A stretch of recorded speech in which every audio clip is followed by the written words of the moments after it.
Good evening. Thank you for everyone for attending. We're going to officially call the Cleveland Community Police Commission meeting to order at 6:03 p.m.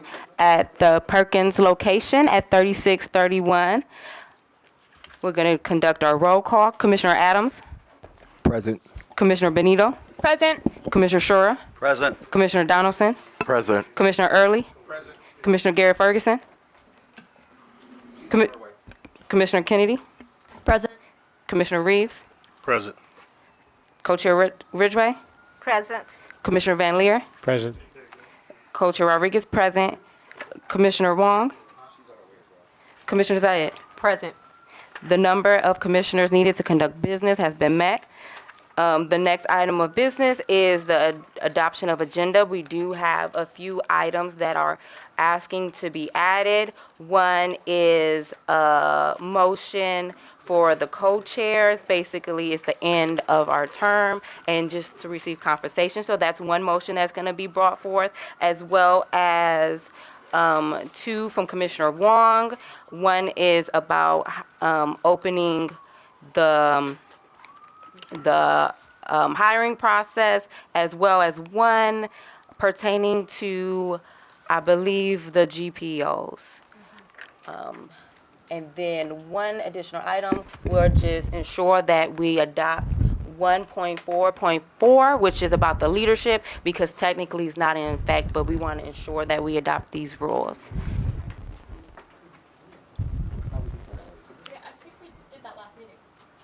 Well, because it has to be technically within the minutes and then 15 days in the official minutes. So it's not officially adopted, if that makes sense. Yeah.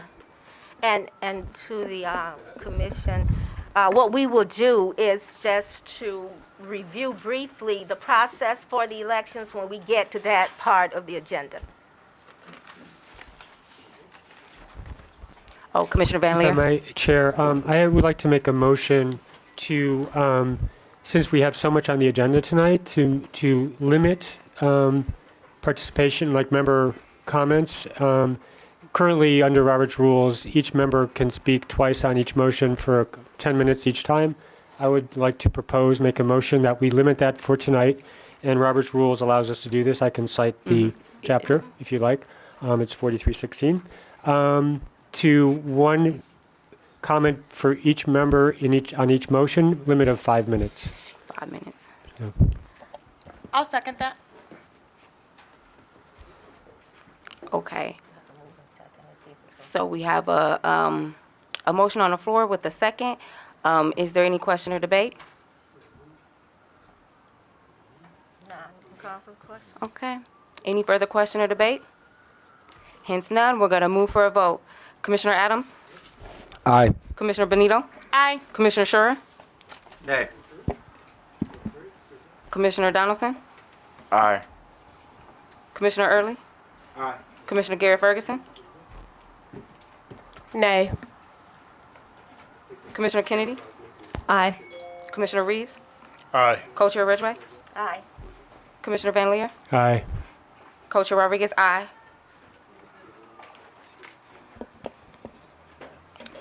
We'll come back. Commissioner Zayed? Nay. So basically, the motion on the floor was to, according to Robert rules, it is a number of times we could speak. 2 times for up to 10 minutes. We would like to limit the discussion to 1 time for 5 minutes to ensure that we're able to get through our business item agendas. Per motion. Yeah, per motion. So at this time, you can wish to vote in favor, in opposition, or abstain. Could you repeat that again, please? So the motion on the floor is to, according to Robert Rules of Order, we allow each commissioner has the opportunity to speak 2 times for up to 10 minutes. Due to our agenda and the number of items as well as the motions, we're looking to limit that to 1 time for 5 minutes. So I think it would depend on the topic, so I'm going to say no. Okay, thank We you. should fulfill Robert's rules. Thank you so much. So we have 4 commissioners in opposition, and the rest are in support of it, so the motion carries. Can I make a motion to change the agenda? What would you like to add to the agenda? I hope my other things are, I would like to change the agenda. I move to, since there are motions asking for my removal as, from the commission and also as chair, I think those are relatively important motions. And I would like to hear who Commissioner Van Leer and Commissioner Benito, what they say about me in these respects, especially because I will be voting for co-chair. So I think those are important motions. So I'd like to move them to the top of the agenda and give it due time, because we have a lot of things on the agenda. So this is unprecedented motion, so I would like to move it to the top of the agenda. And for the first motion to be considered, to be the motion to remove me from my chairships, and the second motion to be the motion to remove from the commission, if that is okay with everybody. It is, I think that is a very important topic. I think it's very imperative that any police work, I think that should receive precedence. It is my hope as a commission that we allow this business to go forward. And it is our hope that this time limit will help us to move swiftly. Well, do I have a second on my motion, please? Okay. The question is on the adoption to move business item pertaining to the removal of a commissioner as well as the committee chair, and the recommendation of removal of the commission to the beginning of the agenda. Is there any question or debate at this time? Commissioner Adams. I would just like to say that my concern with the motion is that we won't get to the stuff we need to get to. That is the business of the commission. So that is my concern with the motion. Any other question or debate, Commissioner Reeves? My only concern is that with the first motion we passed about limiting comments to 1 and 5 minutes, it might not give this its due time to go forward with these motions. Because I know Commissioner Wong is going to want to speak longer than that in her defense. To the commission, one of the things we can do is, on the discussion of those two motions, after everyone has spoken, rather than Commissioner Wong responding to each of the charges or comments or alleged charges that are brought up, that you will have the opportunity to listen to everything, and then her remarks come at the end, and that way it won't prolong the meeting and it will allow us to get through the agenda. That's just a suggestion. I do want to say, this definitely seems like a very packed agenda. So I wonder why, I only received these motions on Friday after asking about the complaints for many weeks. I still don't think they're terribly specific. My concern is that I don't know why they're even on this today's agenda, and I'm thinking it's because there is, just so the audience knows, there's a pending draft rule to make sure that the committees get to vote in or out their chairs. And that seems to be something that is being circumvented right now. I know that we're at our home offices. When do we have this location until? Do we have to leave at 8:30? Ideally, we would like to ensure our meeting is efficient and that we are able to respect everybody's times, as well as our community members, as well as staff, because we know that that they're compensated, as well as each commissioner that has put in a number of hours and time. It is my hope that we continue to move forward with this agenda. Just a suggestion, would it be helpful if we move those two agenda items that deals with Commissioner Wang up right after the committee status reports, like right before the election? Would that be a fair compromise so that we would get through the business and then right before the elections give that? The pleasure of the commission. So I don't know if that's like I was just a suggestion. Oh, you're offering a friendly amendment. Yeah, I'm sorry, just a friendly amendment, and I thought we were still on discussion. So, Yeah, no, but okay. so I was just, if that was, I don't know how people feel about that, but to kind of balance out moving that up, but also getting through commission business, can it happen right before the election of co-chairs? I would second the friendly amendment. And thank you for that. And I do find it a little bit strange that we're assessing the motions for my removal as not as business, or that these business take precedent. So I just want to note that I think this is unprecedented. I did not receive proper notice.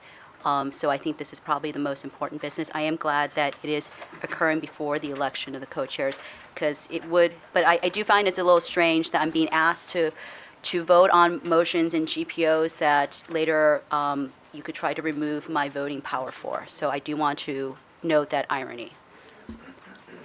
Okay, thank you. So the question is on the adoption of moving the items under new business for the committee chair as well as the remover of the commissioners after the committee status reports.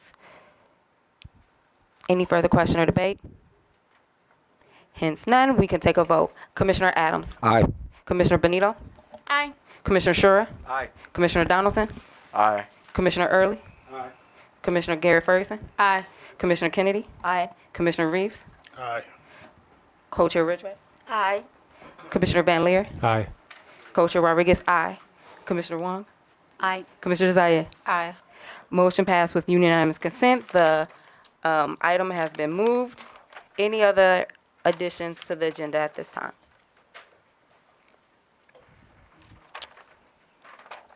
Thank you so much. It seems like we can move forward. I do have a question. Did my two motions end up on the agenda? Yeah, we talked about it. Yeah, before you came in, Commissioner, we mentioned them, and we're putting them, we approved for those two motions to come in. So the two motions that were asked to be introduced tonight, We- we didn't get the written language for. One is, and I think that my co-chair mentioned those. One was to reopen the hiring process for the executive director, and the second one was a motion to rescind and replace a motion, a GPO motion that was approved at the last meeting. Yes, and I apologize. I have a lot on my mind, but I did author those motions. They are in your email, and I sent them. So and they should be pretty simple motions. So I apologize for the delay. Okay. Did you state where you were placing those motions? They'll be under old business. Okay. I only received one motion for tonight. It is in email. It's in the same document. The motion to Oh, okay. rescind. Yeah. Oh, I see. Okay, thank you. Thank you. So I believe that we can move forward with the next item of business, which is meeting decorum. Basically, if you see on the back side of the agenda, this is just guidelines for public comment. We encourage everyone to speak up and step to the mic. And we would love to hear your ideas. And just in general, please refrain from side conversation so that we can hear everyone's perspective. Public comment occurs approximately for 30 minutes during the CPC meeting. If anything arises, please feel free to contact our staff if any concerns should arise during the meeting. And if time permits, we may be able to open it. Any further questions or concern can be emailed to clecpc@clevelandohio.gov. As well as for commissioners, please refrain from any side conversations. Please ensure that you are called by the chair. And as you know that we are trying to follow the rule of one time for 5 minutes that was adopted by the commission for each motion.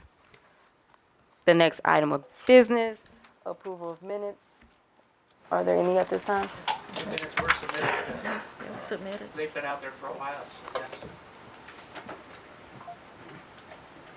Point of clarification, do you know what date they were? I know they went through a few changes. I just want to, when did Ryan send them out?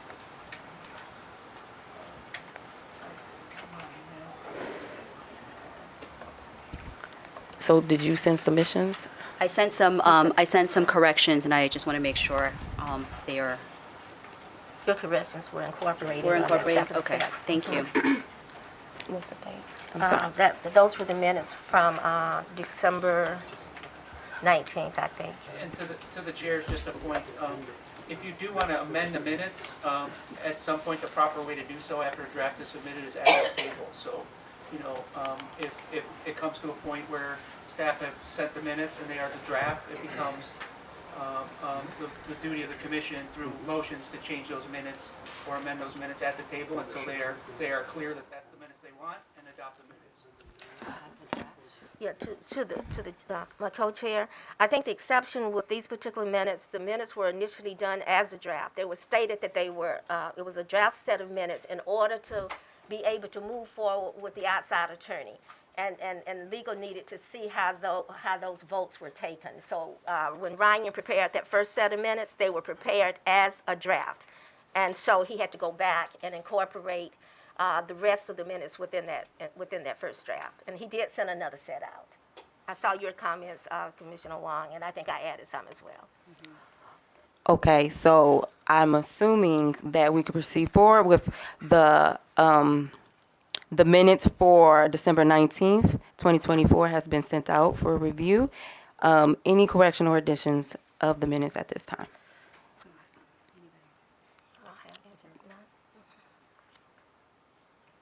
I'm trying to,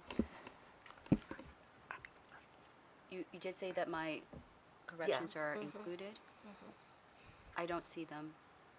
In the second set that he did, not the first set, that was This the is the draft second- set. This is the second set. Tuesday. So, Your mic a little bit, I'm getting some text that you're hard. Okay, so no, sorry, that's not the second set. It's the second set you're looking at. It's from 111. Let's see. okay, so any question or debate? Because we're on a time, so I'm going to move it forward, and it's going to be dependent on the vote. Any further question or debate at this time? I don't see the changes that I wanted, that I asked Mr. Walker to put in. Second set. This is, I'm reading the minutes that he sent on January 11th. And my general, I'm not trying to hold anything up, but it's generally that I don't think the minutes have enough information for people to understand the diversity of opinion and the specificity of things that's being said. And to have our community members have to watch a 2.5-hour meeting, I think is not the best use of their times. So Thank you.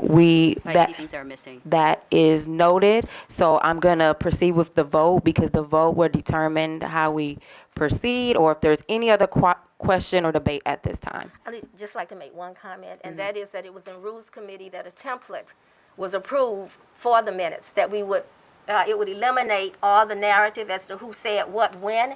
And so a template was developed to reduce all of that narrative and to move into the gist of whatever the discussion and the actions were. That's how these last minutes were prepared. So that specificity that you're referring to, that would have been eliminated by the use of the template that was approved in Rules and in the Rules Committee.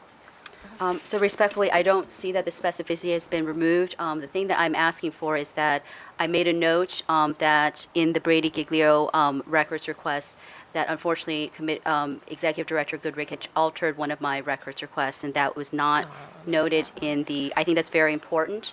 He and I can have more discussion. I've asked him repeatedly 3 times why he altered my discipline request, and it is, I think, impacted and delayed that records request. So I wanted that to be noted in the minutes because I said that in the discussion. It's not noted. I think we can remember that you had wanted not to show the emails at that point, but I think salient points like that has to do with the business of the commission and in how we do how processes are developed should be in there. I do see specificity. I see even quotations from commissioners, so I'm not understanding why what I said was not included. And I've asked Mr. Walker to include that. It's still not included. So that's unfortunate. Okay, so, yeah, so we have a few options to continue the vote, to adopt it with flexibility, and then maybe that item can be added. If it's only that particular item, it is the commission's pleasure. The question is on the adoption of the minutes for December 19th, 2024. So I'm not sure if there is a friendly amendment to include that particular statement that Commissioner Wong is looking to have reflected in the minutes. I would like to make that friendly amendment. I want to say that this is a serious issue because these minutes are supposed to reflect our meetings. So this would be altering a public record. if that is not included. And I've had community members complain and even one threaten a lawsuit based on that. So I think we should be more careful about the accuracy of the minutes. Thank Is you. there a second to that friendly amendment? Second. Okay. Any question or debate about that friendly amendment? I think it's probably a good idea. I mean, if all the templates, but if any commissioner has something specific they want in there, then let's add it in there. That sounds like a plan. It sounds like we had the question and debate. Let's call for the vote. Commissioner Adams? Aye. Commissioner Benito? Aye. Commissioner Shure? Aye. Commissioner Donaldson? Aye. Commissioner Early? Aye. Commissioner Garrett Ferguson? Aye. Commissioner Kennedy? Aye. Commissioner Reeves? Aye. Co-Chair Ridgeway? Aye. Commissioner Van Leer? Aye. Co-Chair Rodriguez? Aye. Commissioner Wong? Aye. Commissioner Zayed? Aye. Motion adopted. The minutes will be adopted with flexibility to include that item that Commissioner Wong, I'm sorry, I thought I was amending it. well, amended it, so Okay, it's going to be. included, okay. Well, yeah, so it's going Thank to be adopted with flexibility until your item is added. Thank you so much. The next item of business is public comment.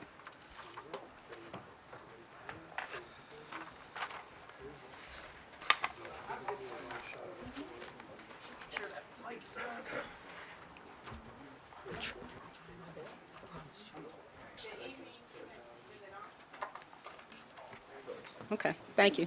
Good evening. How are you guys doing? Happy New Year to you. Thank you. The last time I was here, I had some issues. Our organization, which is Spread the Love Foundation, was waiting our contract agreement for the grant that we were awarded back in October, November. And after that meeting, we were able to get it. Executive Director Jason Goodman, yeah, he was able to get that document from the law department. And I brought a copy of that agreement today. And I want to just say that we were also awarded the City of Cleveland's Neighborhood Safety Fund, which has the same objective as the CCPC grant that we received, which is basically criminal justice reform. Okay, so the same thing, same effort, same mission, all of that. The NSF grant was administered by the Cleveland Foundation.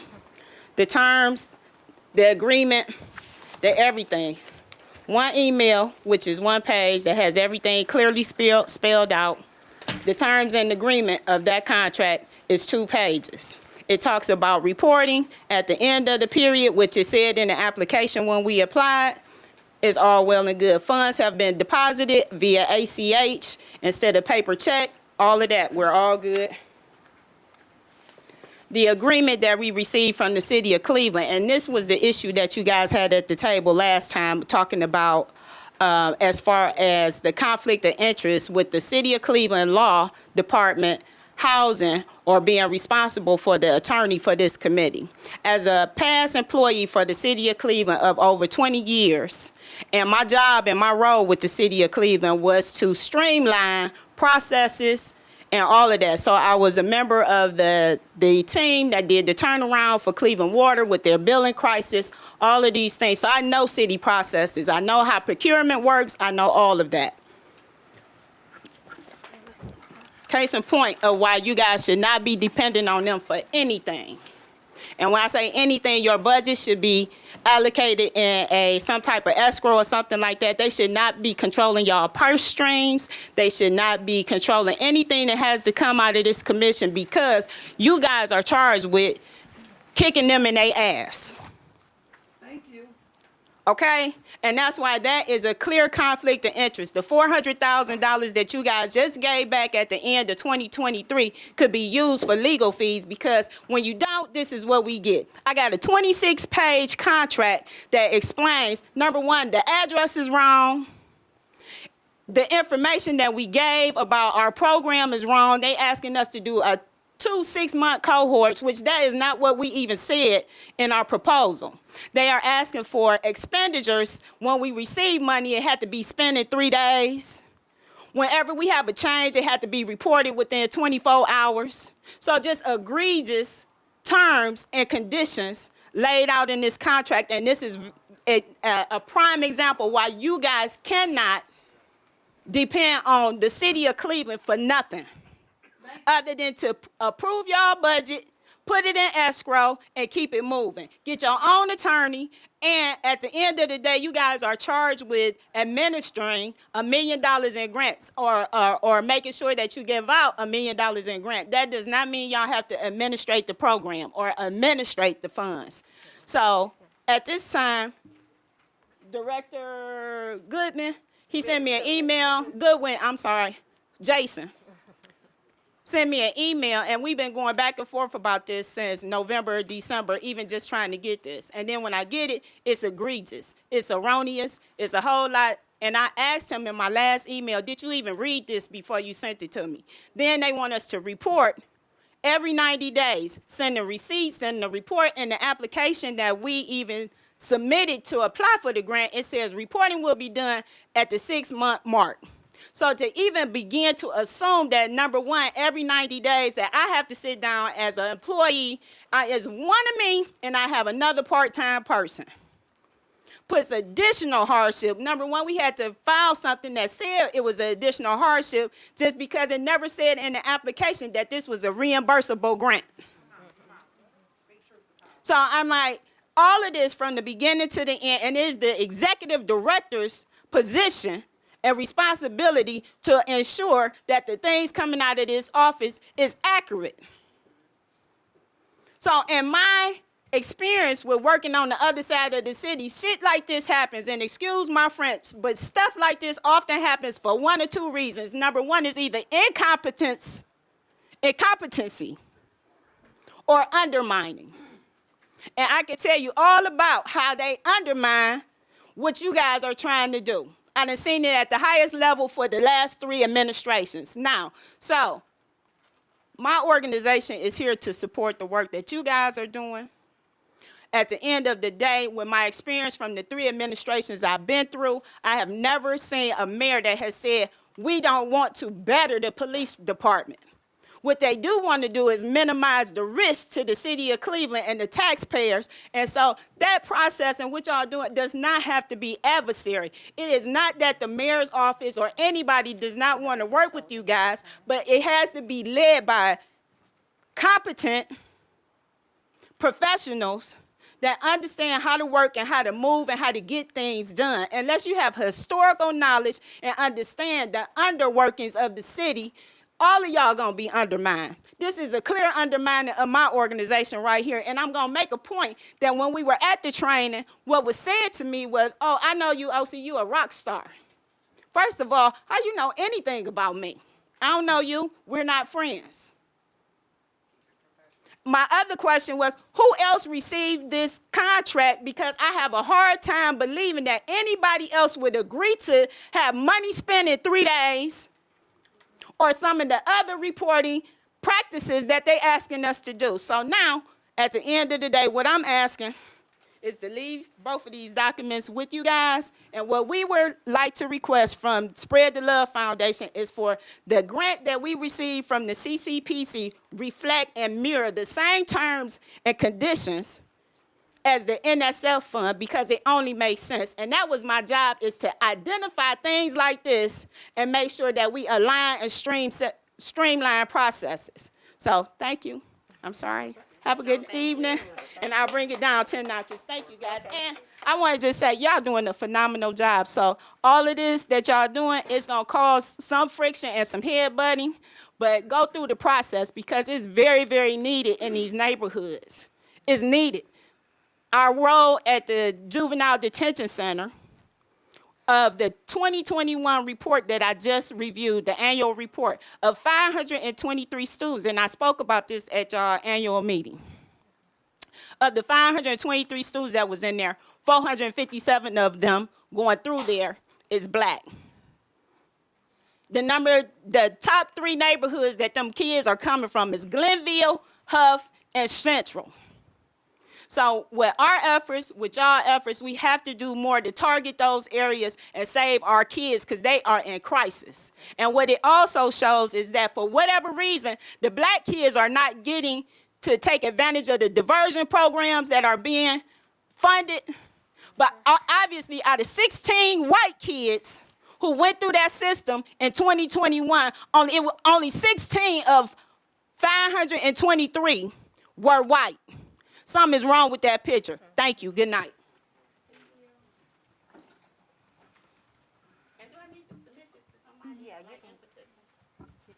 Okay, good evening. I'm Ms. Bickerstaff, as you know. I looked at the meeting today with the public safety. Delonte Spencer Thomas is here. I'm going to say it again. There's 5 commissioners that I announced December 13th that need to be removed. Alana Garrett, Terry Wayne, Ms. Ridgway, Kay Kennedy, and John Anderson. John Anderson, when you were sworn in, Mr. Joe Jones said to you, and he said to everybody, this is going to be a lot of work. You have to spend time to do this work. You agreed to do this work. But today you complain it's a lot of work. Then you need to go. They put a motion in for Terry Wayne to be removed, but what have they done with Alana Garrison? Nothing. And we, Citizens for Safer Cleveland, requested for her to be removed. And none of y'all did nothing. But then you write one for her. Now, this is something that I've shared to Mrs. Thomas today, before we came here today. I want you guys to go. You are not good for the police or the citizens of this city. You are stagnant with this commission. You're causing too many problems. So you're sitting up there looking at me, and you know I'm telling you the truth. Ms. Ridgway, you rocking with the city. I found out today 2 commissioners had a private meeting with Politzik. A private meeting. Why did we know about it? We're the public. What was the meeting about? But what was told, what was stated, the names, they don't want their names to be given. You need to go. You're causing a problem. My brother be dead 22 years on Friday. The hell with you. You are making a mockery out of our families. And I'm not going to let you do it. This is not about money. This is about lives. Lives that you are responsible to save. You're responsible for that. And you sit here, you're looking at me like I'm crazy. You're crazy because you're not doing your job. And you 5 need to be removed. And you know you need to be removed. We've tried to talk to you over and over and over again about different stuff and give you suggestions. You're flicking a bird at us. You know you are. Terry, I sent you a cease and desist, and you still tried to talk to me. Yes, you did. Do you know what cease and desist means? That means don't talk to me. Period. Now, that's all I got to say. Have a good night. No, we can't respond. Hey, I'm kind of new to Cleveland. I've only been here for about 7 years. I live in Glenville, and I chatted with a few of my neighbors today because I know I was going to be attending. And I talked to my 82-year-old neighbor across the street. Oh my God, she makes like the best soup. You got to get it. They just look out for me. And what I find is that Glenville is just like so lovely. People really look out for each other. And I think what I found with her, this is her suggestion. I talked to my 78-year-old neighbor as well, and my 55-year-old neighbor, and they all had the same suggestion. They would like more representation. So that means maybe creating more outreach to be able to get folks that could look out for each other of the community. I've had a great opportunity of being able to meet several of you, and I know that you're respectful. That's what I found out. I have one other brief comment. I know that these sort of spaces can be kind of contentious, especially when people are pointed. Some folks, this is what I've found in meetings. I've been attending meetings, and I hope that you all know that I do try to show up, and I've attended several. And I find that some people are more diligent than others. Some people are more prepared. And as much as I know, just for divulgence, I know Terry from a mutual friend. We're new acquaintances. But I do feel that having somebody that is diligent is going to be in your best efforts. Because what she's going to do is make you all look good. That's what diligence does. And I know that other people might not have that same kind of belief. But like, I'm saying it from the sincerest spot. Like, I don't like how she sounds sometimes. I really don't. Like, she's like she hurts. She hurts when she talks because what she says is honest. And I think sometimes what's most needed when it's not about this room, it's about folks that are going to have to suffer the consequences of what happens in this room. And so we need folks that are going to look out.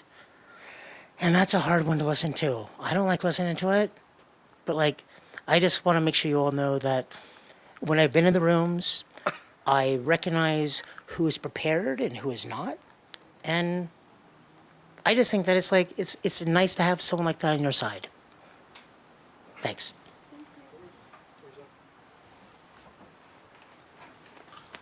Hi. I'm Chris Martin. I'm a resident of Ohio City. I'm going to talk about the two motions about removal. Procedure stuff is, I don't know, kind of important to me. So I only just really got a chance to look at these recently, but like looking over them, I mean, these seem real vague, right? I don't really see anything specific listed. And I'm just kind of wondering, like these whereas clauses, are they supposed to have any sort of like legal weight? Or like, I know, like, I haven't been paying that much attention to the commission, I've got to admit, but like y'all are pretty new to all of this. It seems like you're figuring out how to take your minutes now, and you're trying to I don't know, what do the whereas clauses have any legal weight? Are they supposed to mean anything? Otherwise, like you could just say blah blah blah blah blah blah blah blah. You're removed, right? And then it just takes a majority vote of any of you. This is the precedent you're establishing, it seems, tonight. So in any case, I think it's funny that one of the whereas clauses lists impugning the motives and character. This is funny to me. I'm a resident of Cleveland, as I established, and I'm an active member of the community, I like to think. I'm currently involved in a lawsuit against Cleveland City Council for being silenced unconstitutionally during the public comment portion of one of their meetings because in the opinion of Council President Griffin, I was impugning the character of fellow council members. So it's just funny to me, since that's actually an because that is actually an unconstitutional reason to silence me, I find it funny to see it here as a reason to remove a commission member.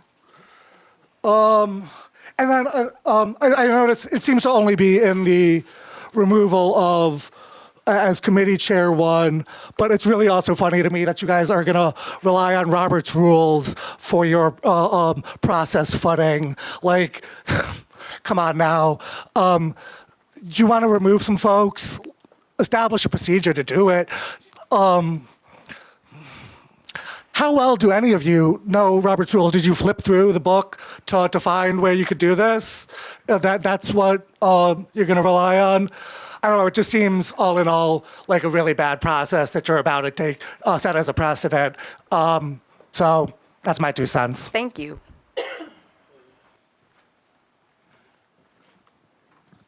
Good evening, everybody. Well, you guys have been here for now over a year. The strange thing is that you guys do have a consistency. You have consistently doing the same thing you did, and community members have been repeatedly reminding you not to do. All right? Now, I still remember vividly back in June, we had a very big meeting with all the fireworks or even, well, gunpowder, whatever you want to call it. In that incident, community members sitting here actually being charged by a commissioner. Anything happened? Nobody really want to talk about it. So nothing happened. So July, we had to get a makeup meeting. Constantly, you guys will do things to go against your own rules. Don't even worry about that Roberts we don't know about. Okay? That Roberts make lots of rules, but we don't know that Robert. But at least you guys should have known one another a little bit better. You guys constantly doing things against your own rules established, and also make up the things you guys have not even got to. Some of the commissioners started picking up, doing some works based on which committee, the nature of it.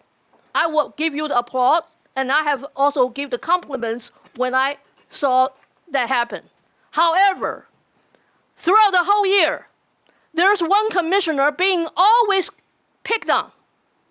Every time when she talks, she will be stopped by co-chairs or by other people, constantly. Now today, when I check on the website, agenda was not available to be seen. That was about an hour, 2 hours ago. No, if you go to the main page, you click on today's meeting. No, it shows TBD. That means to be determined. So we did not have a strong co-chairs to ask city to give us proper budget to keep our limited staff members to begin with. So lots of things go wrong even after this many months. Sarah left, lots of mistakes keeps happening on the website. Is this something this commission should happen? Lots of things are still falling apart. And today, no matter what, some people could see the agenda maybe, but I couldn't. I tried many times.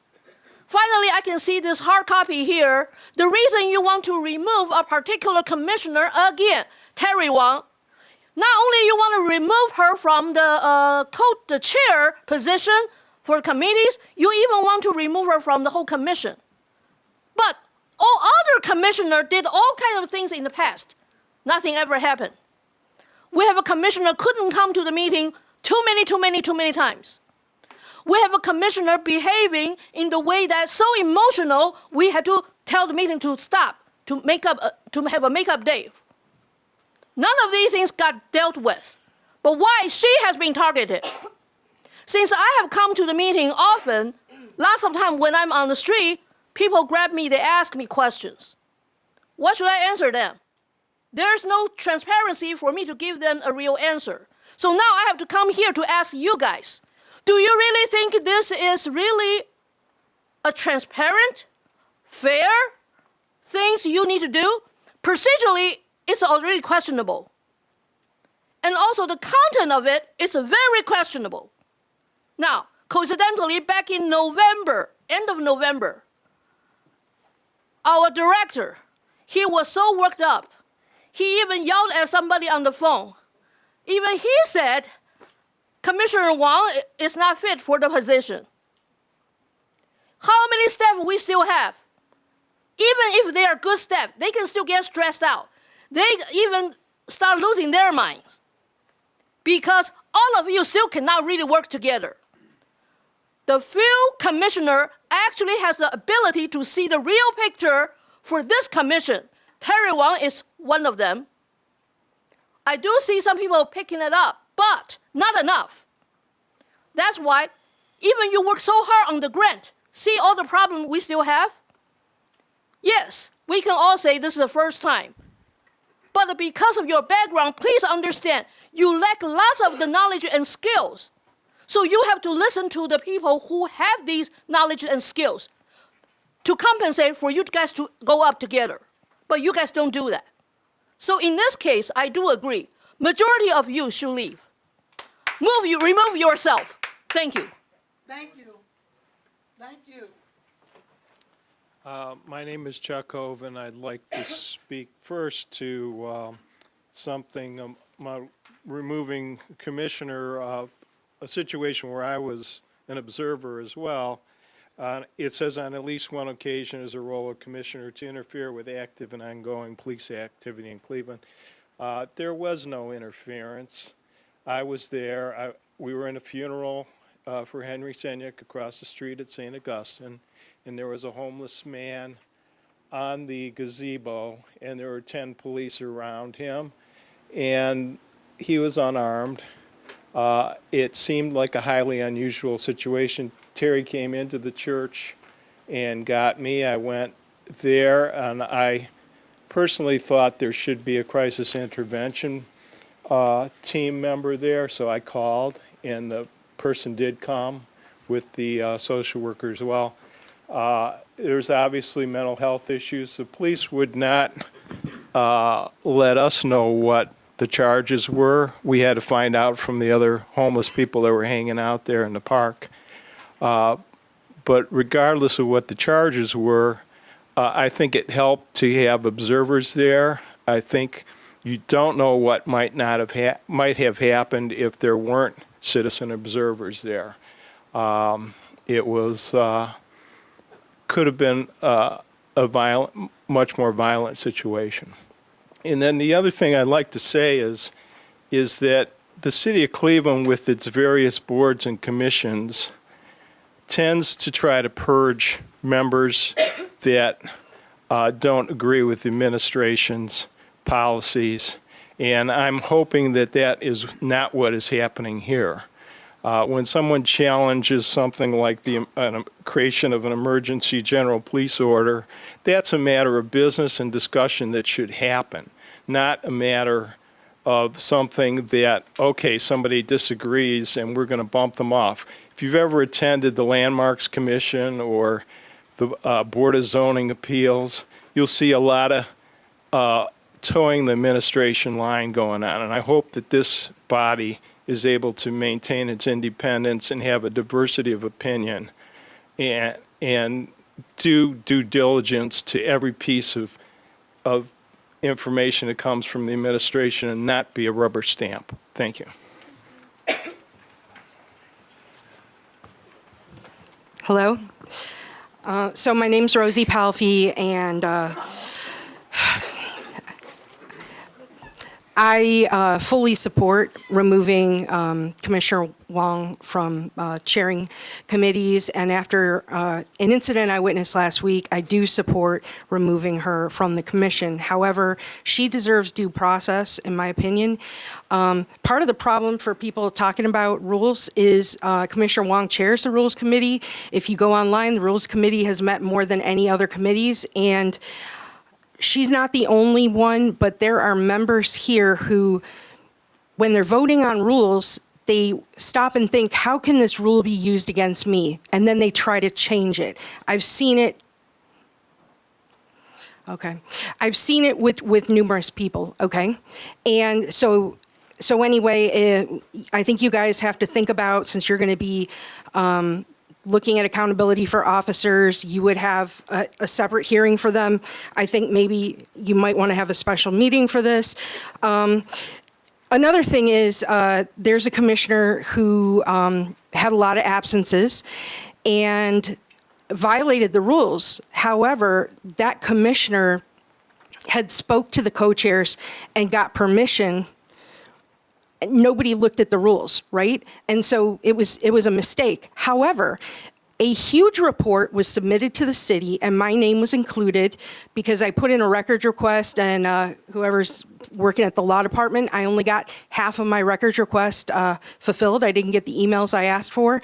One of the most disturbing things about this was there were commissioners who, I'm not talking about the absence being disturbing. That was what happened afterwards. There were commissioners trying to change the rules, but backdate the rules. And I really think that if you're going to include a member of the public's name in a report, that they should be told about that.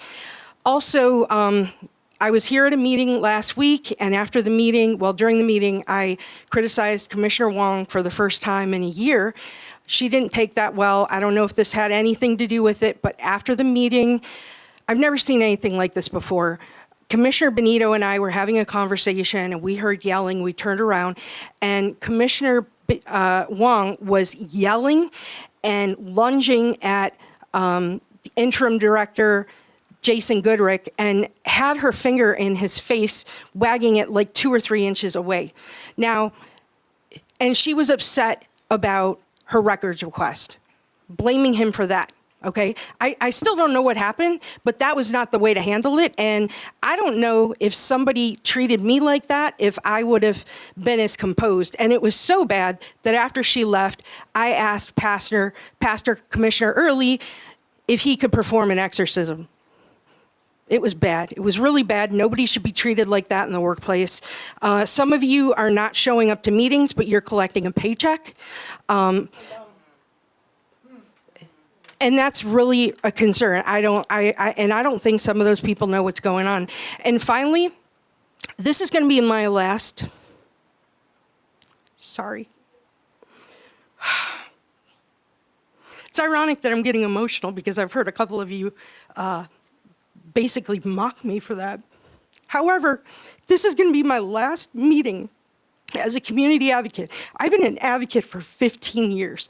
Never in my wildest dreams did I ever think that I could be subpoenaed, that my records could be subpoenaed, or that I could be required to be a witness in a hearing to remove a commissioner. It's really horrible that somebody like me, and there are other community members that are probably going to be put in that situation. I think that you all need to look at your rules and make sure that you update them to address some of the situations that people brought up. After what happened in June, I said there should be decorum rules. I said there should be security. I know some people might not like the optics of having a uniformed police officer here, but the city pays to rent this building, and there are officers at city council meetings. Finally, I want to welcome the new attorney. I think he's going to find out really quickly that he's going to have a trial by fire. Thank you. Thank you, Rosie. Hi, I just wish to say that this city should change its name to No Good Deed Goes Unpunished. In our communities here, there's such insidious oppression that that people are very atomized and disillusioned because of the the politics, which often seem to be more about as Jimi Hendrix would say, the love of power than about the power of love for citizens that have gone through decades of deindustrialization, jobs shipped overseas. I don't care, from rural areas to the urban areas. I've never been in a place in which identity was used as costume politics so much and reasons for people to be in positions. So I started a project because the problem here is lack of accountability. The Plain Dealer used to turn heads all over the country because of the quality of its journalism. Now it's a pamphlet, and people in other cities ask me, what happened to this great rag? Libraries used to fly out of Cleveland. It was one of the most literate cities in the country, I think next to New York before Seattle. How can so much go wrong with Band-Aid and window dressing as a way to finesse things instead of getting to the heart of the matter, which is the poverty here, and that money that goes towards window dressing and futile kind of development projects. Really see what's going on globally and the suffering in the world. I think that is our job as human beings, to take that to heart and not to be cavalier about it. And maybe that was a wrong idea. I think Superman was born in Cleveland because those individuals experienced so much grief. They were like, help, help. I've seen elected officials whose relationship to the people, with one particular individual, is to pay people, almost like a bribery, to come get goods. Like, you've got people begging here. And crime is often related to moments of opportunity out of desperation. People get sent up for small mistakes that, and childhood is criminalized. So I think you have to start with thinking, when did children become targets on either side of the gun, and that this deep problem requires more compassion. That's all I ask. It's like less of all this, the bickering. So anyway, in my project, I invited journalists, writers from other places to come and inhabit a community, to pay attention. And let's just say that the last administration, the current one, and the one before that, whatever their skin color, they're not representing the people, not the black people in Glenville or Huff, anywhere. They're representing big business. And that's obvious. The trickle down. Sherwin-Williams polluting our waters. And who's responsible for the lead? Other states and cities sued Sherwin-Williams. So policing as a metaphor for everything needs to be reconsidered. So anyway, maybe this is Gotham City, and we have to call on superpowers. Thanks. Thank you so much. We're going to close public comment, and we're going to move to our next item of business, and we're going to try to make up for time. The next item of business is co-chair report. Would you like to put a motion for it?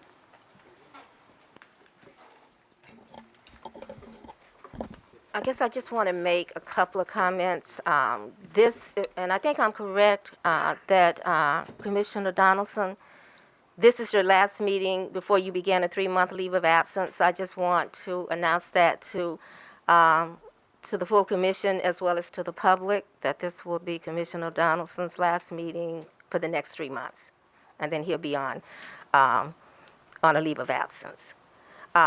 I also want to bring to the table a motion to determine or to solidify the stipends for the co-chairs, for the new co-chairs that will be coming in, as well as for the current ones.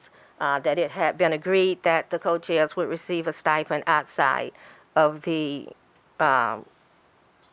600, I want to say, I can't even remember the amount. But it does need to be formalized by the commission, so that it can we'll be able to take it to finance for payment.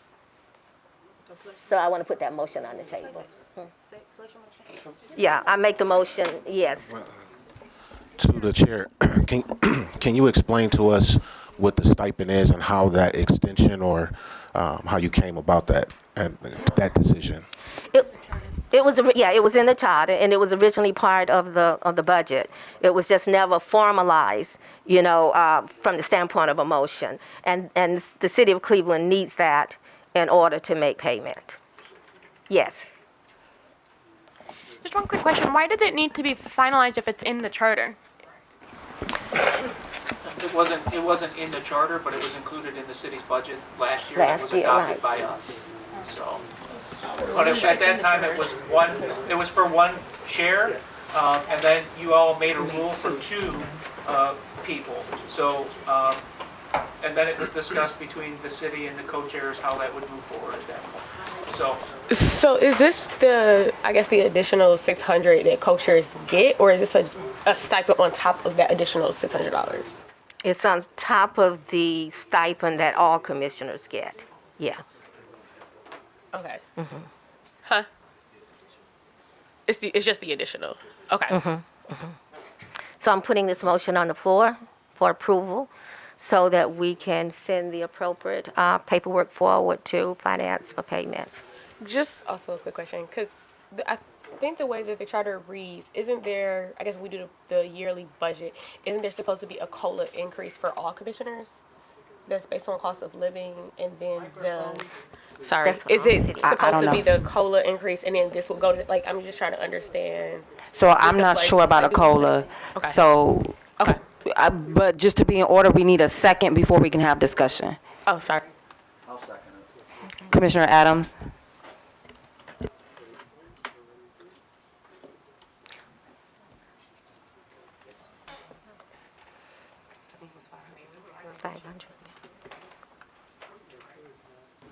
So just for the record, so the motion is to move forward, especially since it's the end of our term, to receive payment of $500.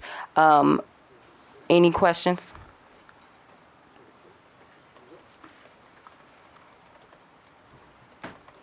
Any further questions or debate? Hence none, let's call for a vote. Commissioner Adams? Aye. Commissioner Benito? Aye. Commissioner Sure? Aye. Commissioner Donaldson? Aye. Commissioner Early? Aye. Commissioner Garrett Ferguson? Aye. Commissioner Kennedy? Aye. Commissioner Reeves? Aye. Co-Chair Ridgway? Aye. Commissioner Van Leer? Aye. Commissioner, Co-Chair Robert, aye. Commissioner Wong? Aye. Commissioner Zayed? Aye. Motion passes with unanimous consent. Any further business? I think we should move this along. Okay, the next item of business is the Executive Director report.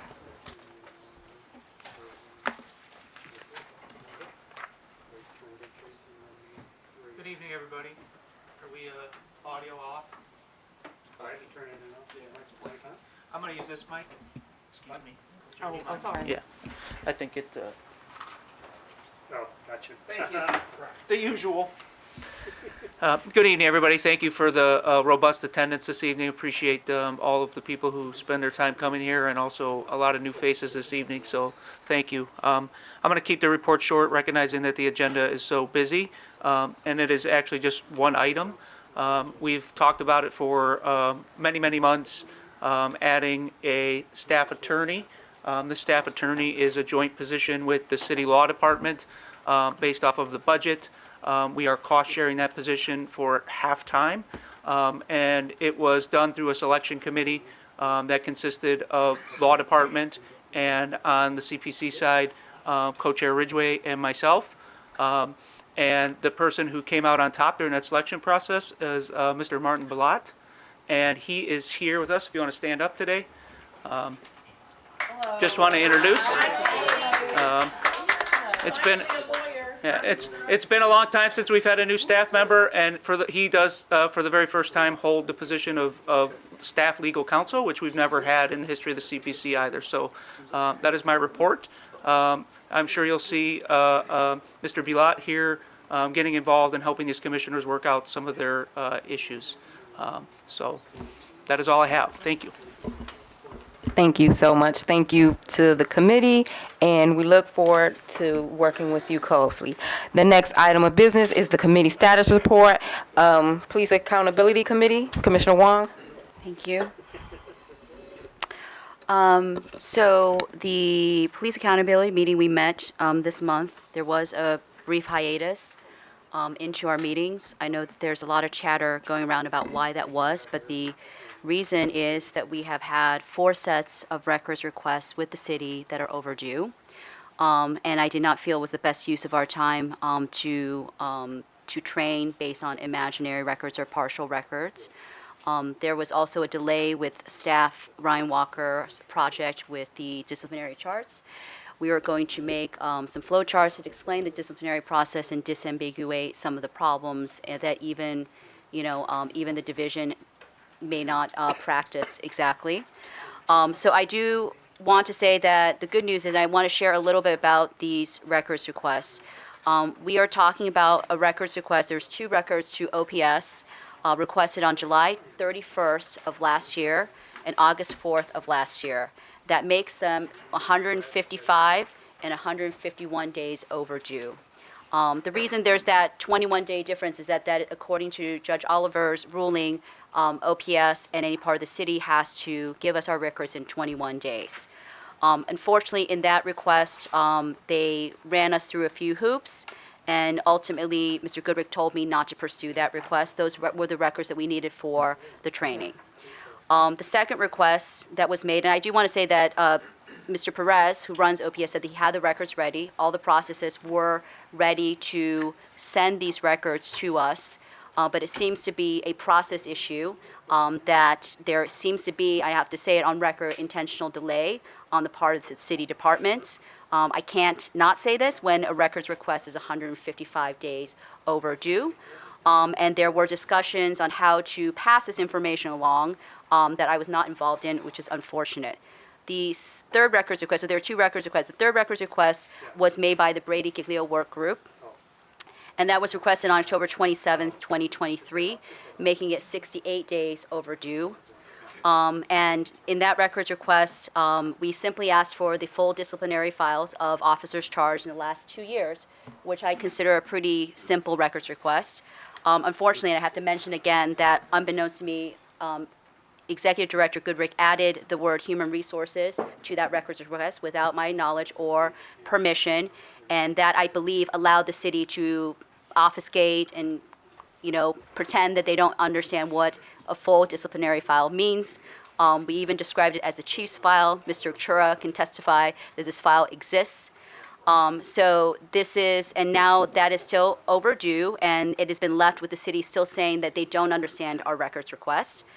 So the work of the Brady Giglio Work Group has been stalled a little bit because we don't have those records, and they're very necessary to maintain the integrity of that work group. The last record request is actually the most troubling to me because in late December, a community member approached the commission. Ms. Johnson is her name, and she wanted to appeal her OPS case to us. Somehow, miraculously, she found out that we are the appeal authority, even though some entities in the city say that we're not. And she wanted just for us to look at this case. And in our rules, in rule of procedure, in procedure, I think 2.2, it might not be the right rule, but we have a process that within 14 days, because we didn't have the lawyer at that point, that Mr. Goodrick would provide just an assessment of the disposition of the case if the case was able to be brought to us. No assessment beyond that. We contacted OPS on the 27th, and we got the same kind of snake-like kind of action. And in the end, I was very troubled by the recent CPRB meeting that when they discussed Ms. Johnson's case, it was said by two members especially, one said of CPRB, claimed that this is the first time that he had heard that we have authority over them. And another person also said that if the CPC has authority over us, why should we even bother sending our cases and making our decisions to the chief and safety director? It's troubling. I'm very glad the assistant law director in that case corrected them that this was a new part of the charter. I hoped that CPRB, I think there's some members here, that they will realize that and keep their members up to date about the new dynamics of Charter 115.5. I do not think it has anything to do with whether a manual is updated or not. It's clear that we have final authority over these cases. However, we need CPRB and our hardworking citizens on that bureau to do their job because they actually have final authority over the police chief and safety director. And that was another error that was mentioned in the previous CPRB meeting, that they're not exercising their authority. I know lots of people from the community think of us as, they can't wait for us to hear cases. And I think it's because of some of the troubles that they have maybe faced with OPS and also internally. But we are like an appellate court, if I can make an analogy. We need the other components of the system to work, and it is extraordinarily important that all components of the system, of the discipline system, do their job because it would be extraordinarily taxing for this commission to see the deluge of cases, and ultimately we had to fix it even more upstream with the discipline system itself, with training, with policy. So that is, but I'm very troubled that OPS and CPRB, whatever, and I've not been involved in these conversations, unfortunately, but let's just get it together. This is a citizen now asking for our help, and we are not able to do our job to help her. I think it's a real shame that we're using process and we're using, and I know I've been accused of stopping process. I never stopped process. The only time, it's because if it affects the product. But here, we're just asking for a case file. I would like a bit of update, because I believe that you had a meeting with CPRB, and the update now is that they are saying that it will take 6 months for us to get a case file, which would be extraordinarily deleterious. I mean, I have to say, these are case files of their public records that have been presented in a public meeting. And so if Co-Chair Ridgway can give us some understanding about why, and maybe some members of CPR, why this would take so long to get these requests. And I have one other comment after that. Okay, I think that it's important for the full commission to understand that some of the assumptions that we have made about OPS as well as the Police Review Board are wrong. They are wrong. And even some of the information that has been presented tonight, that information is wrong.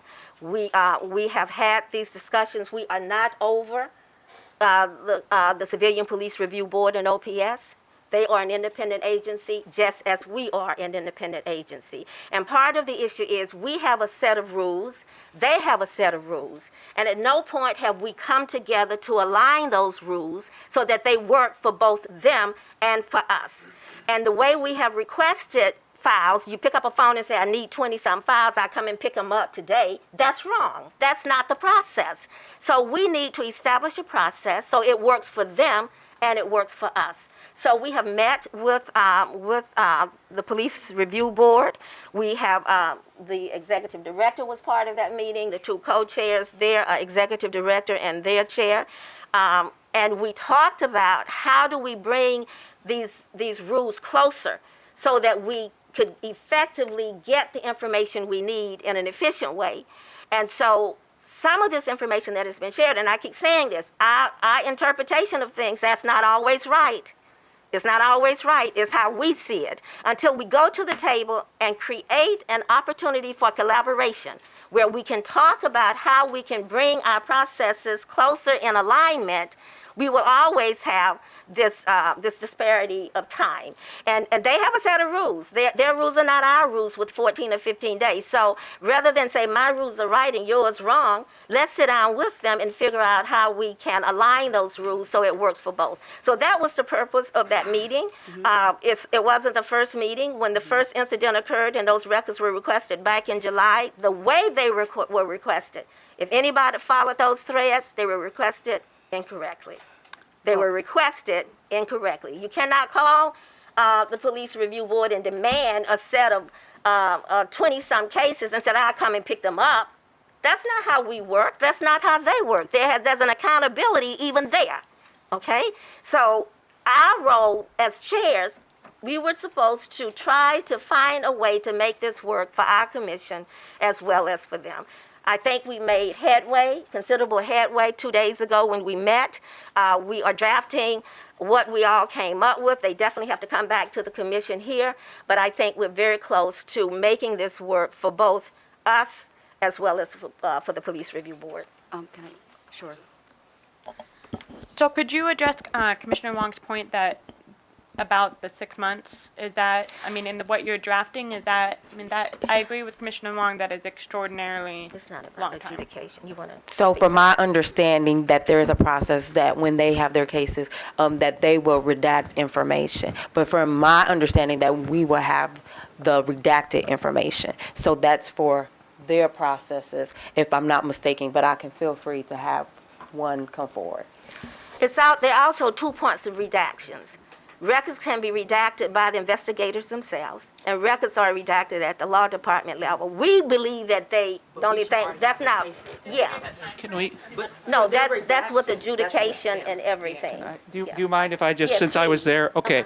So we learned some new information, and that is, one, they do want to cooperate, so I want to make Yes. that clear, okay? Yes. They do not want to hold up this records request. They are working on the request for that investigation that we were done. So I just want to put that aside. They did not disagree with providing those records with us. What this commission didn't know and should be extremely concerned about is that the city has pulled their ability to see into evidence.com, so they can't do their investigations. I don't know if the public knows about that.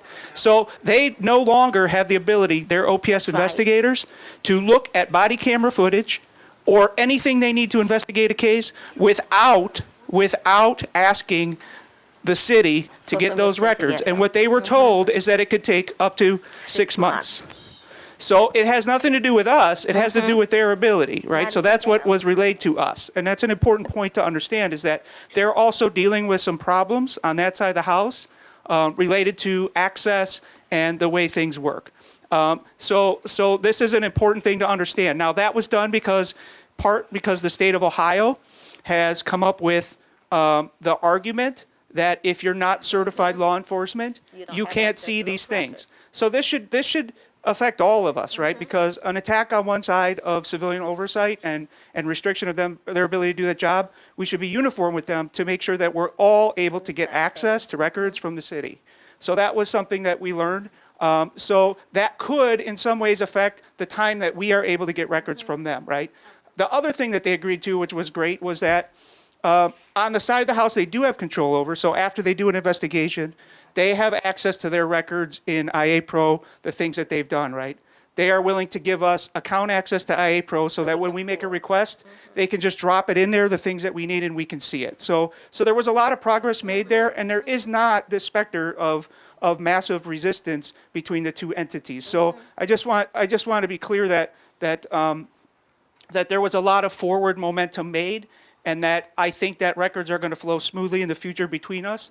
But it's not always up to them to have the access that they used to have anymore. So we just have to be cautious about that. Thank you for adding that. Why don't you let Mr.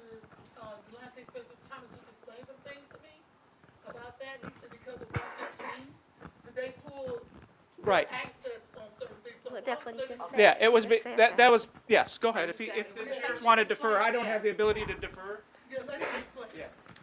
Because he said the state. Yeah, come on. No, I just had a question.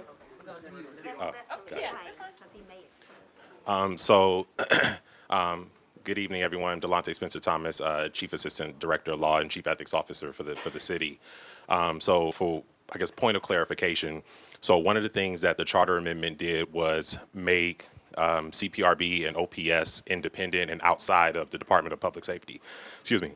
So as a part of the Department of Public Safety, they're considered law enforcement, and so they would have access to what's called leads, LERMs. So it's a statewide or even federally accessed database for law enforcement information. And so by CPRB and OPS being removed from public safety, the state required the city to remove access, right? So that wasn't the city's decision to unilaterally say, hey, OPS and CPRB can't have access anymore, but that, the decision came from State Highway Patrol at the state level out of Columbus that said, hey, that access needed to be revoked. And it wasn't just CPS and OPS or CPRB, also monitoring team, DOJ access, like that was also at issue. So these are issues that we're all working through just to make sure that was clarified. Commissioner Garrett Ferguson had a question. Yes, and I don't know who's more appropriate to answer this, but I guess, and maybe I think this will help us moving forward with even we get new co-chairs. When that was, when you guys were made aware of that, I guess, when were you guys made aware of that, and how come, one, that wasn't communicated to all commissioners, but also secondly, Made aware of what? 2 days ago? Okay. Yeah. So I'm just, so that's part one of my question, is like when you guys, became aware of it. My second question would be, is I know, Law Director Spencer Thomas just mentioned the State Ohio Patrol. I also want to know, like, why wasn't, I don't know what committee this would have came out of, but an email sent, because OPTA, Ohio, the OPTA, whatever, like that is the governing body of law enforcement in the state of Ohio.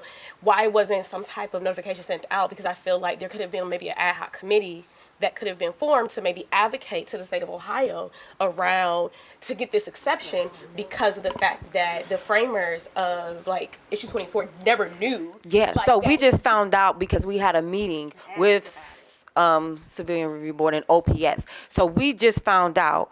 So I do understand the email, but I also understand that we're kind of exiting out of co-chair, so we don't want to form anything. But we wanted to bring it to the forefront, and then this is something that the new co-chairs would do. No, I understand. It's not an attack on you all. It's just more of there has to be a better standard of communication when something like that has been people have been made aware of that, because there are different people that may be on the commission who has a relationship with people at Opta, or like we could have reached out and tried to figure out a strategy to have a conversation with either the General Assembly, Opta, or Ohio State Patrol to help them to see that, yes, since we're now independent, we're no longer a part of this. That means it's a loophole that the state of Ohio was able to utilize, in which restricts our access to valuable information. But there could have been an advocacy point that some people could have advocated for. There could be also workarounds, but there has to be a better way that we are informed about that, so that we can do the proper advocacy and we know who to go to at the state of Ohio. So I agree. So I'm not sure when that was implemented. Okay. So okay, all right. I want to emphasize again, I've never been invited to any of these meetings. I've asked for meetings with CPR OPS. In our rules, in 2.2, the person that's supposed to ask for the records, they may want to go through their chair, but our rule is it goes to the executive director. And as the accountability chair, I would think that, I would have some say or insight onto this process. I was never invited into any of these meetings. Mr. Perez did tell me he met with you twice before this meeting. Twice. Okay, he said twice. And okay, it doesn't matter. But these requests were from July 31st of 2023. So I want to ask Mr. Spencer Thomas, when did this change in the system occur? And why were we not alerted until this is nearly, I don't know how many, like 170 days later?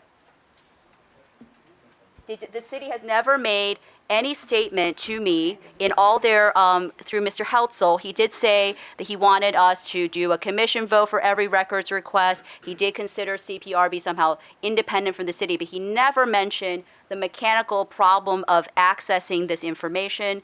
And I can attest, not to put Mr. Perez on, he was the Inspector General for the Pentagon. I think he knows how to redact. I don't understand why this has to go through an additional law department redaction, which is really just slowing the process down.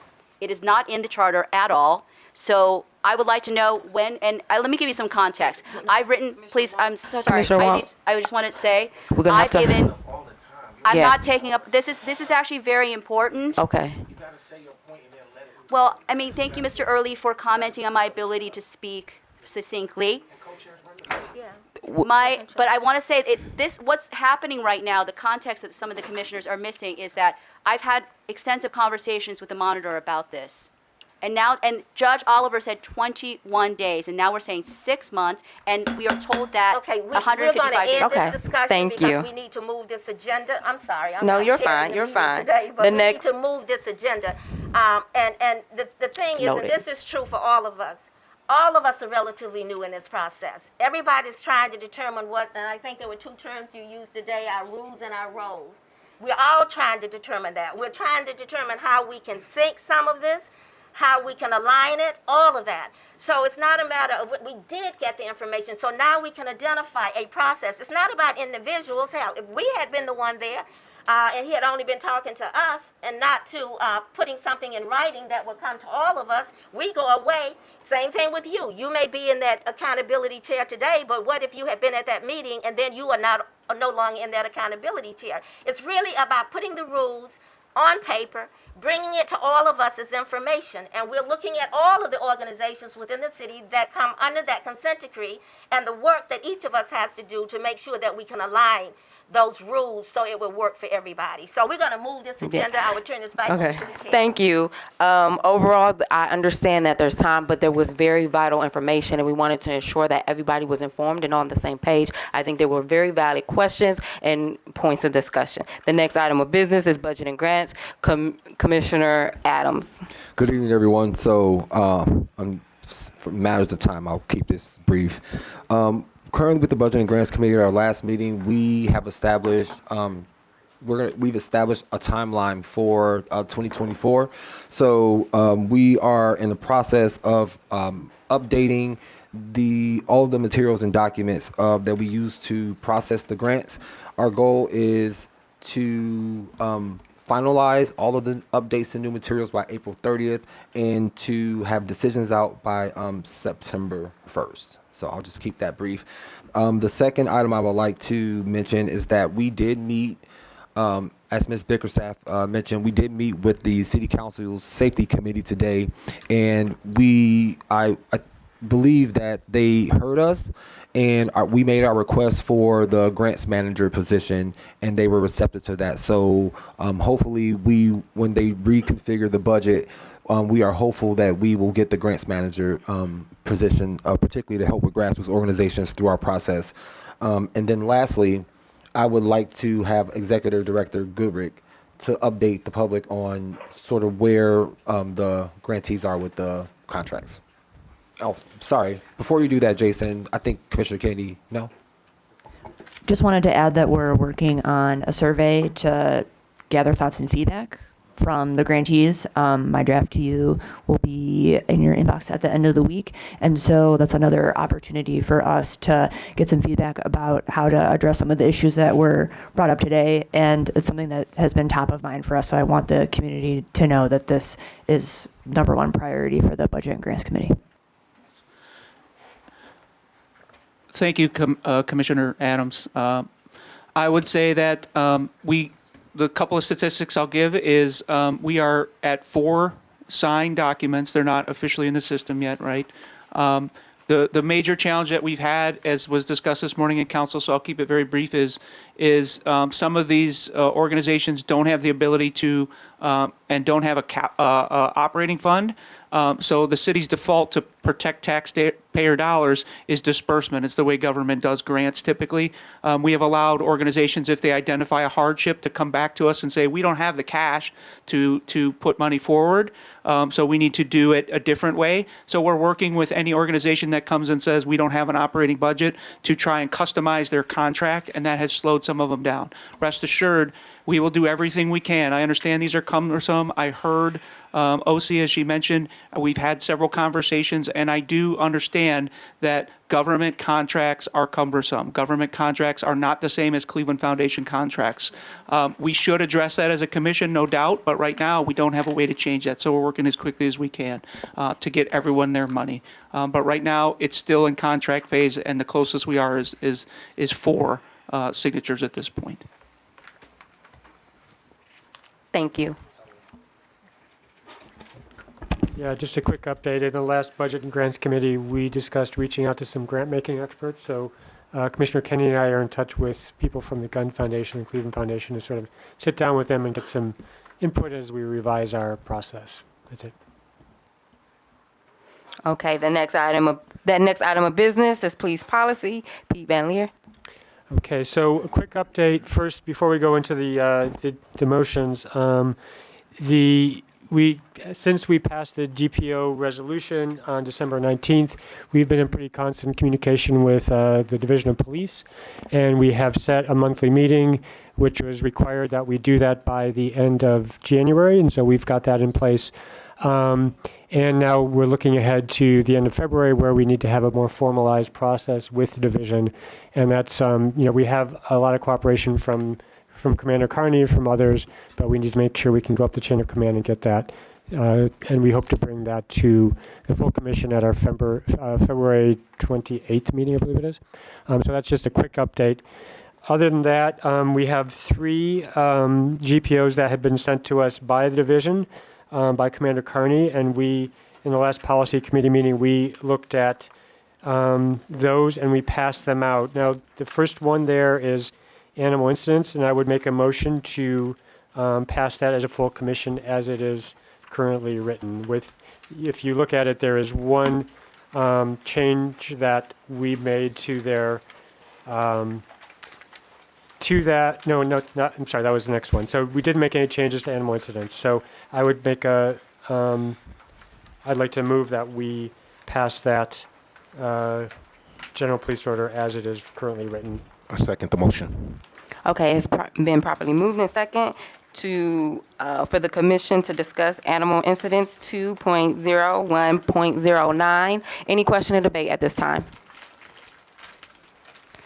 Any question or debate? Commissioner Wong. I do want to clarify that at the policy meeting, I was very disappointed. Not for this policy, because this policy has gone through the DOJ.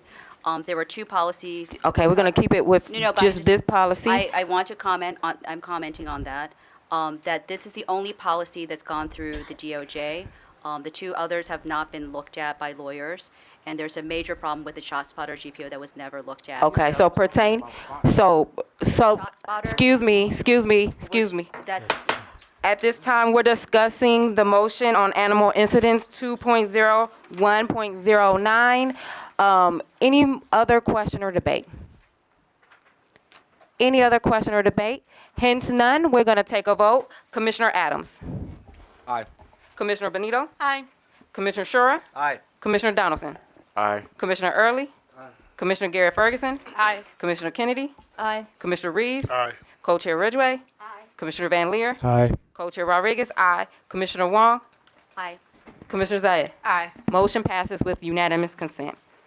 The next item of business is Is the next GPO, yes. So transitional duty, 1.05.13, that was another GPO that was sent to us by the division and that we discussed at the last policy committee meeting last week. And in it, so transitional duty, hopefully you've all had a chance to read this. It's really about giving alternative temporary job duties to members of the division who have an injury or illness. So they can stay on the force and do work, but not necessarily on the road. So the only change we made to that, if you look under section 4, point A, we deleted the term bona fide from that regarding the medical restrictions prescribed by members' physician of record. Other than that, we found no issues with this particular GPO, and we recommend at the full commission. We voted it out to be considered by the full commission for passage. Do we have a second? Second. It has been properly moved and second for the full commission to approve transitional duty 1.05.13. Any question or debate at this time? Commissioner Wong. I want to note again that neither two of this policy or the other one has been discussed in the policy committee. I can't remember which one. It was never discussed. We actually just, looking at a few words is not discussion. And I believe one of the commissioners, I don't want to name it, said that one of these two policies they did not even read before they passed it that night. I have a concern, actually. I don't remember what I voted on bona fide. This was, I think the thought was that we didn't want to presume that somebody was lying about their medical conditions. But the more I looked at that term, the more I realized that that is actually a term that's often used in employment law, in workers' compensation. Whether, I don't know the, maybe Martin can answer for us. I don't know what, I mean, it's there as in italics. I've seen it in other legal documents. I don't know, again, what the impact is because I'm not a lawyer, and I wish that these had not been read really by any attorney. Mr. Martin wasn't here, but I think that this is not a good standard for process, and I don't like that the policy committee doesn't do its full homework and then kicks the can to the full commission. Thank you. Thank you so much. Any other further question or debate? So, Martin, could you answer that question? We can't To the do that at chair, this time. to the Thank member, you so do much. Do you have a friendly amendment? Do you have an amendment or a motion to make? The more I think about it, I don't think that is meant to disparage the person in any way. I've seen that that term. I don't know why it's in italics, so I would include that back. I think people do, unfortunately. Is that your That's your my amendment? friendly amendment to add that back. Because I don't know the impact of not having it there. So, Commissioner Benito. Well, we have a motion on the floor, so we need a second. So you did a friendly amendment to add a term? To add bona fide back in. Is there a second? The friendly amendment was placed on the floor. So you want to second it?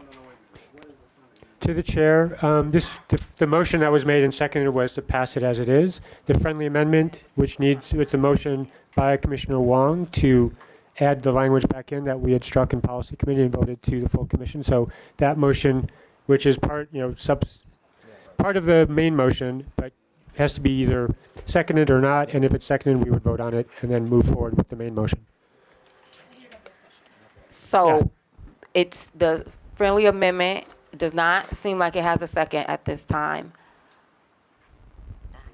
So it dies on the floor. So it goes back to the main motion of passing transmittal duty 1.05.13 as read. Any questions or debate? Hence none. Let's go for the vote. Okay, because you have spoken, so we're going to go for the vote. I just- Commissioner Adams. Aye. Commissioner Shura. Aye. Commissioner Donaldson. Aye. Commissioner Early. Aye. Commissioner Garrett Ferguson. Aye. Commissioner Kennedy. Aye. Commissioner Reeves. Aye. Co-Chair Ridgway. Aye. Commissioner Van Leer. Aye. Co-Chair Rodriguez. Aye. Commissioner Wong. Abstain. Commissioner Zayed. Aye. Motion passes with 12. I also vote aye. Oh, I'm sorry. Did I? It's okay. Oh, Commissioner Benito. With 12 in my mind. I calculate. With 12. Okay, the next, if I may, the next GPO that passed out of the policy committee is restricted duty 1.02.05. And this is around instances when a member violates, it's a misdemeanor criminal charge, not a felony, or a criminal or administrative investigation, serious violation of rules or regulations or general police orders. That member is temporarily unable to perform regular duties. They are given an opportunity for temporary alternative assignment. So one of the things that was discussed with Commander Carney was that there was a part of the process here was clarification between transitional duty and restricted duty. So this is the motion which we approved, the GPO which we approved out of policy committee for consideration by the full commission. And so I move that we pass this GPO. I'll second. It has been properly moved in second to pass the restricted duty 1.02.05. Any question or debate at this time? Commissioner Wong. I also voted no on this because Commander Carney was actually there at the meeting, and he said he would love feedback on this. There was no other feedback.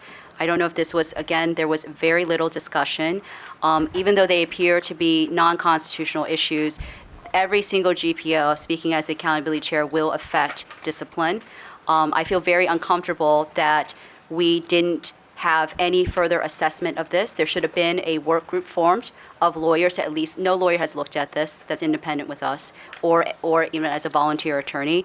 And again, I don't understand this process that we keep just rubber stamping these things, especially when the division itself has said we are willing to cooperate. I mean, this is a draft. It's always a working type of progress, and we seem to be rushing again to completion. Thank you. Any further question or debate at this time? Any further question or debate? If none, we're going to call for the vote. Commissioner Adams? Aye. Commissioner Benito? Aye. Commissioner Shura? Aye. Commissioner Donaldson? Aye. Commissioner Early? Aye. Commissioner Garrett Ferguson? Aye. Commissioner Kennedy? Aye. Commissioner Reeves? Aye. Co-Chair Ridgway? Aye. Commissioner Van Leer? Aye. Co-Chair Rodriguez? Aye. Commissioner Wong? Abstain. Commissioner Zayed? Aye. Motion passes with 12. The next order of business here is I would make a motion. Actually, let me first give some background. This ShotSpotter draft has been worked on pretty extensively through a work group that Commissioner Wong and I have worked on for the past couple months, and it has gone through a pretty thorough review. That said, yeah, we did vote it actually out of the policy committee last week. That said, after that, we received some feedback from the division, and I would like to make a motion, therefore, and we didn't have time to really consider that and look at it. It seemed like it would be a lot to take on for the full commission, so I would make a motion that we put this back to the work group and the committee. I'll second that. Thank you. It has been properly moved in second to move the ShotSpotter detection system 5.08.04 to the committee. Any question or debate at this time? Sorry. Commissioner Wong. Again, thank you. I was the no vote on this, and for that exact reason. And it seems like now we only send things back to committee when the division tells us to send something back to committee. I was on the work group there were extensive and thorough revisions to it, to the parts that matter for Fourth Amendment rights. There are parts outside of it that are internally inconsistent now because of what we have revised in that section, and the other parts have never been looked at. So, and we can discuss this in committee, so I don't have to bring it up right now, but this is, again, a actual process issue. If the division had not stopped us, we would have just gone forward with this. And the alternative that I had provided was just to carve out the constitutional issues because they were most important and impactful. But I can't even imagine for a GPO of this extraordinary importance that we need the division to be putting barriers on us. We have to have independent civilian oversight. I mean, I saw no problem with pushing forward just what the lawyers had worked on. We had never worked on the other parts. This is really a travesty that, again, we are just doing what the division tells us. Thank you so much. Commissioner Benito? I would just like to put on the record that in our policy committee meeting, there was disagreement between Commissioner Wong and Commissioner Van Leer and Executive Director Goodrick, who were also at those meetings, who said that the work group members did review the entire policy document. I thought it was me, but it wasn't. You see me, I was struggling up here. I swear to God, that wasn't me. Darth Vader has entered the meeting. Yeah, Darth Vader, turn off your mic. Yeah. Commissioner Benito. Thank you. We gotta move on. I know, I just So- really, it's very because important. you have comments. I'm not finished, thank you. So there is a difference in opinion on that. Commissioner Van Leer did tell me that he talked to another member of the work group who said that he also did recall reading the entire document. So I just want to put that to the record since we are talking publicly about it. Thank you. Thank you so much. Commissioner Early? And I do also want to add to the commissioners in policy committee, we passed this so that you all could read it, and if you had any objections, you could always send it back to committee. So it's not a final decision that we make. We vote it out of committee for you then to review it and then vote on the decision that you all want to make. Yes, to the chair, I would just second that, and this is an opportunity for you all to, if you haven't read it, if you want to look at it, feel free to reach out and provide any feedback, and we'll certainly, we have some time now again to. Okay. And I would also say that I feel that, as Commissioner Benito said, that I did check in with a member of the work group, and his recollections were the same as mine and Director Goodrick's, that we had discussed that, and there were no changes from that. There was a sub-work group of the work group that had looked very deeply at this policy, and at the GPO, the General Police Order, and they had honed in on that one section where we spent our time. The other sections, according to this person who helped lead that work, was not something we need to weigh in on. Now, we can take that back up, and we're going to be talking at the work group, and we'll make sure that that's truly the case and that we make sure it's aligned. Because we gotta start moving this forward. Twice. Can I just address? I want to. I have to. I'm sorry. I have to say this. This is not incorrect. There are other members of the work group that do not have the same recollection, and we know this is not to be true. Thank you so much. Because there's a part that should have been deleted if they did look at the entire thing because it's internally inconsistent. Okay. Thank you. That is noted. The question is on the adoption to send the gunshot detection system shot spotter back to the committee. We're going to take a vote. Commissioner Adams? Aye. Commissioner Benito? Aye. Commissioner Shura? Aye. Commissioner Donaldson? Aye. Commissioner Early? Aye. Commissioner Gary Ferguson? Aye. Commissioner Kennedy? Aye. Commissioner Reeves? Aye. Co-Chair Ridgway? Aye. Commissioner Van Leer? Aye. Co-Chair Rodriguez? Aye. Commissioner Wong? Aye. Commissioner Zayed? Aye. Motion passes. The next item of business is Outreach Committee. Do you have a report? Yeah, just something really brief. So we haven't met in a while, but that's just because our outreach staff has been working to advance the framework that we put in place, and we're still working on that. I plan to schedule a meeting within the next 2 weeks to work on the final components of the survey. Our executive director is going to put that RFQ out for a vendor to help us administer the survey out this week, and it will be open for about 30 days. So so we're continuing to work on that, and then Shelley Williams has been working to finalize a draft for the outreach plan that we will discuss in that meeting that's going to be scheduled within the next 2 weeks. Do you have anything, Kate? Anybody else? You? Alana? Okay. Thank you. The next item of business is Rules Committee. Commissioner Wong, do you have a report? I do have, we passed the rule for the co-chair election today. I didn't realize that we had any amendment to the rule would need to be approved with the minutes. So I do want to say that I guess technically, if anybody else wants to run for co-chair, you are allowed to throw your hat in the ring. I do want to note that that rule for the co-chair was passed not in the ideal situation I had wanted because it was supposed to be contingent on the committee chair rule. And I believe that putting them together is how you balance the system and balance the power between the co-chairs and the committee chairs. So I think this is of noted importance because if anybody is wondering, why this action of removal against me is being done now, it's because there's a pending rule that would prevent the commission from removing committee chairs because logically, it would be the people that elected the person, which would be the committee that should make the decision. So I just want to note the problem of using a loophole or using something to get what we want. Okay, thank you so much for your report. The next item of business is Training Committee. Commissioner Adams, do you have a report? Very brief. So it's a few things. At our last meeting, we're going to focus on bias-free policing in the training committee. So Commissioner Benito and I have been tasked with contacting experts to sort of help us to start that process of focusing on bias-free policing. And then the only other item that I have is for the commissioners.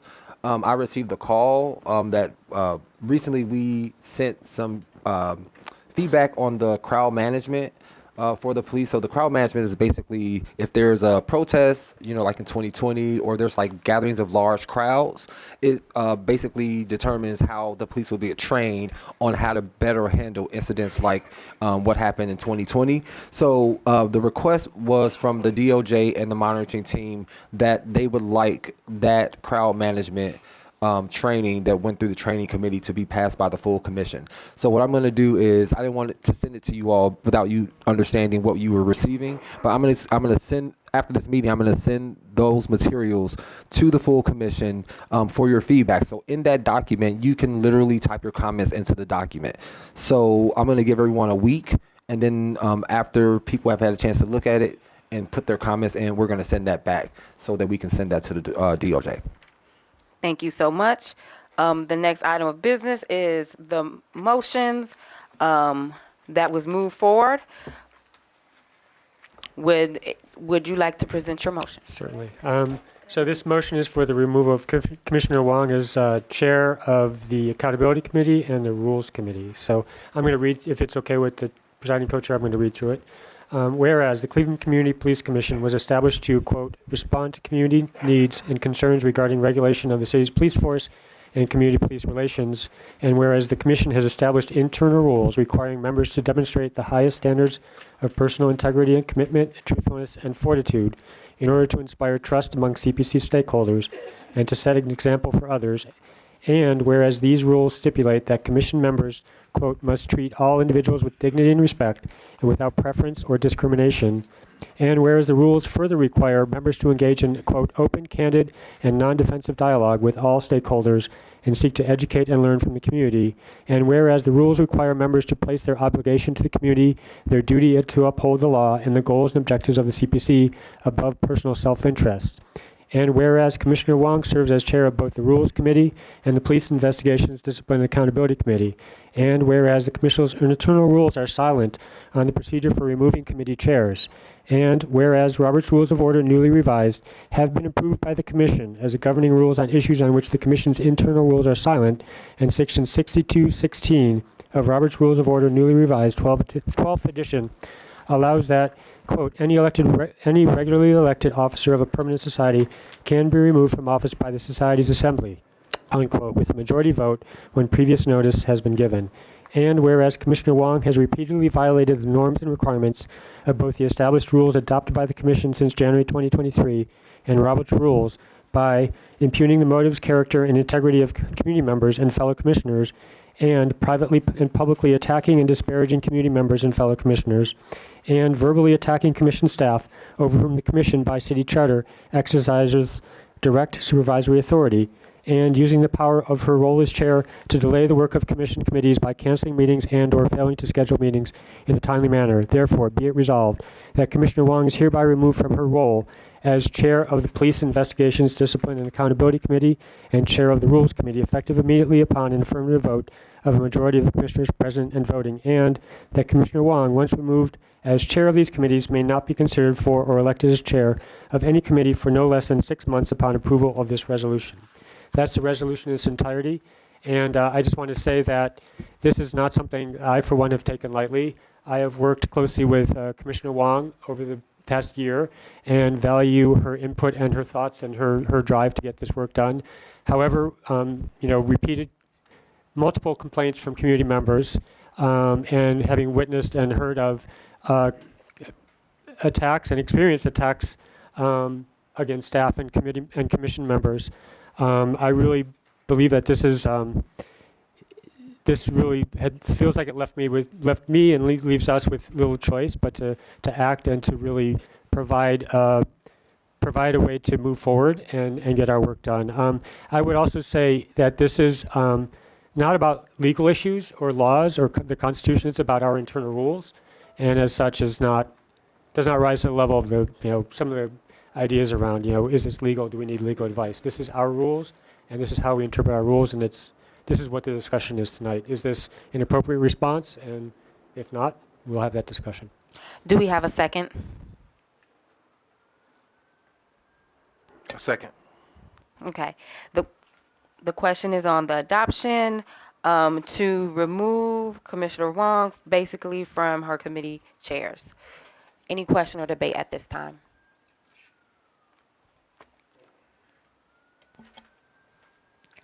Co-Chair Ridgway? Yes, I would just like to make 2 comments. I believe that discipline must be progressive. I believe that if we have not addressed this in terms of a reprimand, in terms of censure, or in terms of some other form of discipline until we get to a removal, I think that we need to look at this process again. I also think we need to define this term egregious. If we believe that these charges or these alleged charges are egregious, then we need to identify what those egregious charges are so those of us who are prepared to vote know what we're voting for. Thirdly, we have a rule that says that the committee members elect its chairs. Our rules are silent on how that chair is removed. So so now we're reverting back to Robert's rules that says that we can vote as a full commission on that removal. I would say this, that at some point it needs to go back to the Rules Committee. I know you all talk about me and process, but I'm going to talk about process. If it says that the committee elects its chair, then that committee should also determine how to deselect that chair. And at this point, our rules are silent on that. So I just believe that whatever the outcome of this motion is, it must go back to the Rules Committee to establish how any chair can be removed that will coincide with the rule of how those chairs are elected. Any further comments or concerns? Commissioner Early? To the chairs, can we explain to the community the process in removing a commissioner, not from committee, but from the total commission itself, just so that they're aware, because it was brought up today in the public safety. So I think when we do the removal of a commissioner, I think that would be more appropriate there, because in general, we're just talking about a committee, and that's more internal for us. Commissioner Garrett Ferguson? Yes, just looking at some of this, I'm just concerned with some of the language and the reasons that were given. I think that a lot of this is very subjective.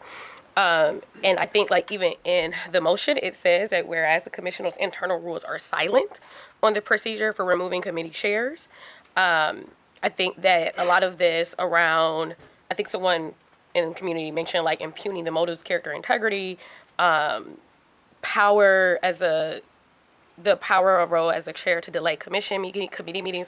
I think something I'm very concerned about is that there is no standard operating procedure. There is nothing in the rules that actually outlines what is the exact duties of a co-chair that they should have. And I know that I talked to a few other commissioners who said that I guess that has been in the works on the rules committee. I don't know. I don't sit on the rules committee, but I think before you can make allegations about someone's character, about what they're doing or how they're misusing their power, you first have to have some type of standard, some type of procedure that actually outlines what is the duties, what does it mean to be a co-chair, how many. A committee chair, I'm sorry. How many meetings are they supposed to have? Do they have to do reports? How many meetings after like the thing with, I guess, the delay in us getting the notices?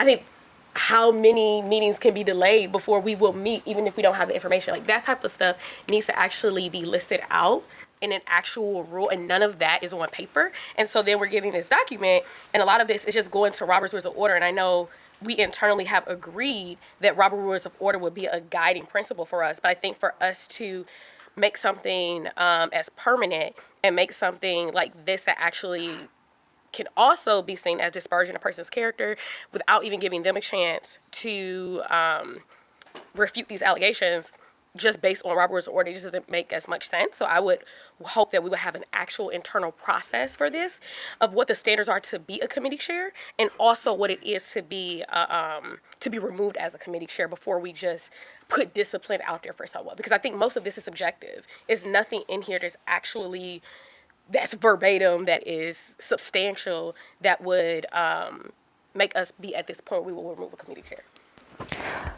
So I think I seen Commissioner Reeves, and then we'll take Commissioner Kennedy.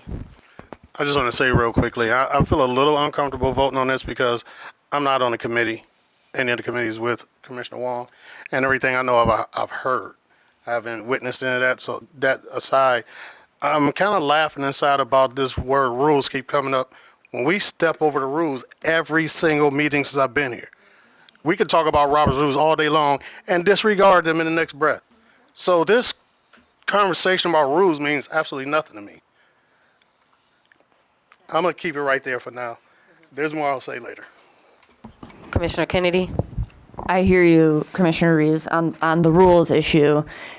The situation here is a real catch-22 because the process that Commissioner Garrett Ferguson outlined absolutely needs to be outlined in the Rules Committee.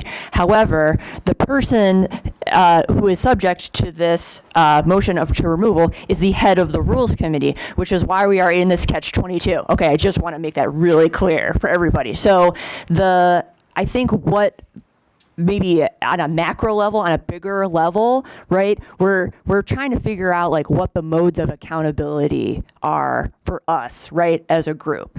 And I think that we're trying to establish some boundaries. Some of us feel that maybe some lines have been crossed, right? If you look at our police commission rules, if you look at Ohio Ethics Commission rules, right? If you read them, then yeah, some of them absolutely have been violated. But we don't have a process yet to walk through what happens when those rules are broken, right? The governing bodies for us are, one is the mayor has the ability to remove people from the commission. The Ohio Ethics Commission has the ability to investigate the commission, right? Beyond those two entities, there's no formalized process to hold ourselves accountable, right? And that is really, I think, the foundation of the discussion tonight. And I, too, I don't feel super great reading this motion because this isn't a legal document, but if you're going to say that someone violated certain rules, I almost want to see it written as like a notice of intent to file a claim, right? On such and such a date, at such and such a time, this is what happened, right? And have it in a document that we can all see and that is public facing, and that would address some of the concerns about the subjective nature, right, of some of the language in here. So I really hear what all of you have said in this discussion piece, and I appreciate those comments, and this is definitely a decision not to be taken lightly, that's for sure.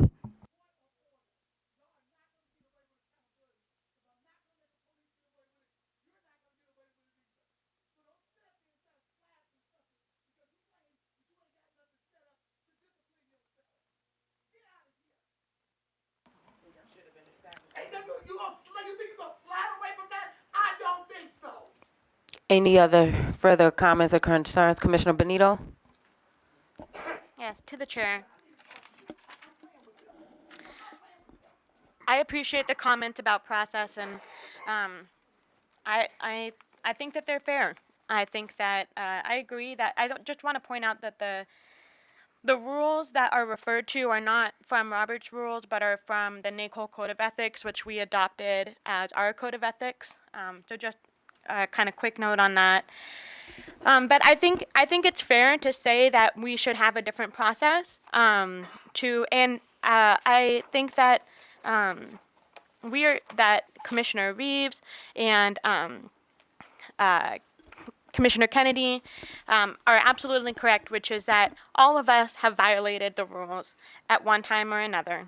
Some of us, frankly, more egregiously, and we have not done a good enough job of addressing it. There have been major incidents that have happened in meetings that have gone unaddressed, and that has been unfair to the community, unfair to the staff of the commission, and unfair to our fellow commissioners. So, and I accept responsibility for my part in that. That being said, the challenge that I think that Commissioner Kennedy brought up is that the place where we would create such a process is in the Rules Committee. And Commissioner Wong is the chair of the Rules Committee. And there have been some challenges with trying to move some of the work of that committee forward that I would like to address. But first, I just kind of wanted to generally share my perspective of why I moved to do this, which I don't take lightly. So the first thing is that Commissioner Wong is excellent at many things. She cares deeply about police reform. She dedicates significant hours to the commission, and I will say that she is one of the hardest working commissioners. She spends some of the most hours and time every day, day and night, working on the commission, reading, researching. She's meticulous and thorough, and she, perhaps most importantly, is fearless in challenging the status quo and defending the independence of the commission. Given these strengths of Commissioner Wong, it is not taken lightly that I've made the decision to bring these motions to the commission. I also think that it's important that we all start to speak more candidly and openly about the interpersonal challenges that we are having that are completely derailing the work of the commission. This is, even if imperfect, is one way to start doing that. But given the strengths that I laid out, the challenges that Terry has brought as chair of the committees and also as a member of the commission, also I believe pose an existential threat to the success of committees and also to the success of the commission. So when I speak of threats, the greatest of which that I want to identify are that Terry is unwilling to be moved in her opinion, accept and move on when others disagree with her, even if it is a majority of the commission or of the committee. I've brought my concerns up on this with her many times. The last time was in the last month, and when I brought up these concerns and said that her unwillingness to collaborate and compromise with the rest of the body threatens our effectiveness in enacting police reform because we are a body of 13 that have been selected specifically to offer a diverse range of opinions and perspectives, so it is unlikely that we will all 13 agree most of the time. She told me, and I will acknowledge that I'm paraphrasing, and I'm telling this from my own perspective, but that she said that she does not care if her unwillingness to be moved or compromised creates an impediment to our work, because she believes that if we don't do what she believes is right, then the commission will fall apart anyway. I believe that she believes that. This is not an attack on her desire for police reform or her desire to challenge the city and to do right by the community. But we are a body of 13 people, and we cannot have one person who is unwilling to work with other people. Terry also has a pattern of acting inappropriately and disrespectfully if someone disagrees with her. Even if you spend considerable time listening to her perspective and her concerns, she will start to attack you. I have personally experienced and also heard from other people stories of her screaming at people, swearing at people, and making malicious and mean-spirited accusations and attacks of others. As chair of the committees that we are talking about, she has used her position as chair to try to have greater control over the work of the commission. At times, an example that I want to give, and I want to just kind of walk through one example that I met it's from my own personal experience that highlights this. What I will just say is that this is not about one person's concern, but I can only speak from my own experience, and that is why I'm giving my own example, not to say that my experience is any more important than any other experience. But in July, I was, the Accountability Committee created a discipline work group. And myself and Commissioner Chura, through discussion of the committee, became the commissioners from the Accountability Committee that would be on this work group. On September 11th, while I was on vacation, I received an email from Commissioner Wong asking me politely if I would be willing to come off that work group so that she could enter the work group and get the work started. I politely responded that I wanted to stay on the work group, but that we would love to receive her feedback and her perspective to inform what we were doing. So we had a lengthy email exchange, and I just want to read you a couple quotes from the exchange that are insults, but that are written very well and politely. But she said that that she had, the reason why she, and at this point she said that she was using her position as chair of the committee to remove me, which I disagreed that she had the ability to do that. But she said, I had underestimated the expertise, rigor, and human relationships we will need to for the discipline work group to succeed, insinuating that I do not have the expertise, rigor, or human relationships. She, when I continued to push back on her, she said in another email that I had tried to spare your feelings, but the reality is that many community members and experts requested to work with me on this work group. Over the past 24 hours, a number of additional people have conveyed their concern and worry that I will not be directing this work group with Jim.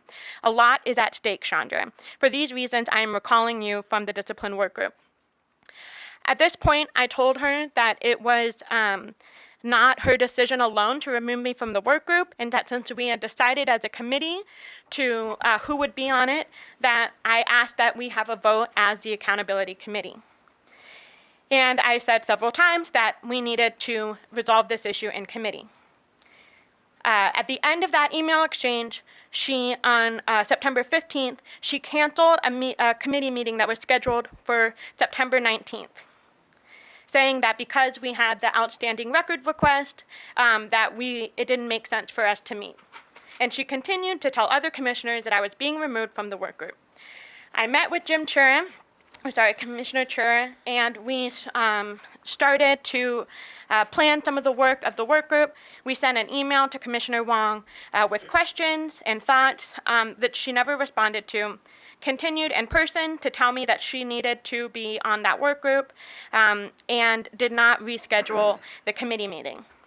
In October, I acquiesced and let her take over the discipline work group because I cannot spend hours and hours continuing to fight it. And since we were not going to have a committee meeting, and she said that it is her role as chair to be able to establish a committee meeting, then I felt like it was out of my hands. So there is my concern with her as a chair of the committees is that she will cancel meetings. It is my interpretation of the meeting that she canceled on September 15th after I had said that I wanted to bring this issue to committee, that she then canceled a meeting that was scheduled for 4 days prior. But she has done this other times where she has canceled meetings last minute, I think in order to try to control or prevent the work moving forward. When it comes to the Accountability Committee, we did not meet between August 7th until last week. And I put in great personal effort in order to get that meeting to happen. On October 19th, I texted Terry to ask about an accountability meeting for October and November. On November 28th, yeah, it's been 5 minutes. I'm trying to give you your time. And can I finish really quick? I'm sorry, I've gone over. But On November 28th, I emailed Terry asking to have a committee meeting. On January 2nd, it was only scheduled after I had emailed and texted the committee myself with the date. On 9/18, for the Rules Committee, she tried to cancel the 9/21 committee meeting due to not liking the content of a drafted rule.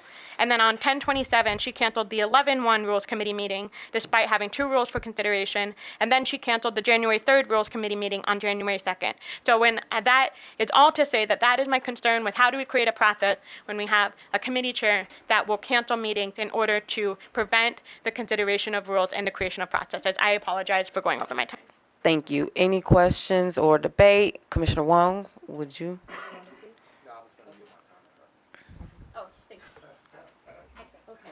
Commissioner Wong? Would I be able to sit on that side of the table so I can face the audience? Would that be? I mean, I don't know. You want the microphone? I just want to face the audience. Come on. Thank you, Chair. Thank you.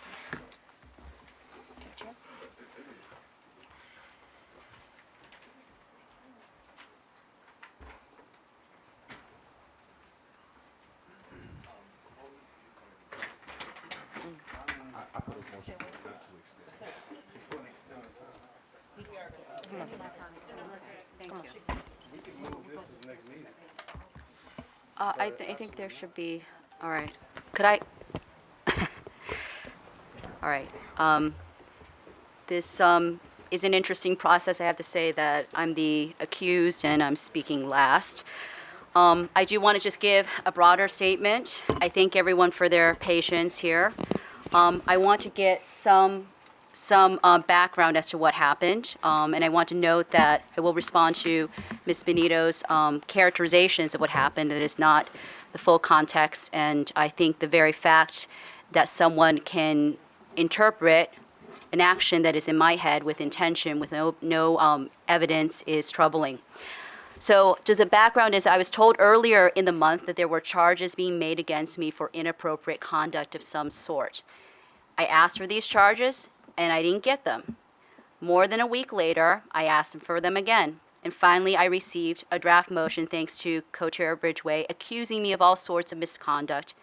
And the misconduct is so vague that I still, sitting here today, can't exactly tell what I'm being accused of. For example, the motion accuses me of impugning the character of community members. It doesn't say who. I don't know who it's referring to. Which community members? When did I allegedly wrong them? How did I allegedly wrong them? Where did it happen? I'm accusing them of doing the same thing to my fellow commissioners. Which ones? All of them? Certain ones? When? All I've been asking for all along are the details of the accusations made against me to be given to me so I can defend myself, not to be sandbagged in this meeting. This is the first time I've heard any of these specific accusations. Why weren't they included in the motion? So I can't defend myself right now because I don't know what I'm being accused of, or I'm giving something at the last minute, reading emails, cherry-picked. And I can tell you this, given that I don't know what I'm being accused of, that I certainly have never been asked for my side of the story by anybody. Well, maybe Co-Chair Ridgeway a little bit. But again, I don't know what I'm being accused of, so I can't give I'm not really sure what story I would give because I don't know what events we're talking about. And I thank you for, Ms. Benito, for mentioning some of the events. And there is a broader issue here. The old saying is what's good for the goose is good for the gander here. If you look at this motion and you take my name off of it, you can insert any one of your names on it. It is so nonspecific. It is so nonspecific. It is, I'm speaking. Thank you so much. Okay. I mean, that is, I'm glad that you are, but, and this is the problem, is that here we are. We thought our first hearing was going to be for an officer, but it's for a colleague. I still do not understand, and I'll give you some background as to why people probably are wondering, why is this happening? Why you? Well, I have been opposing.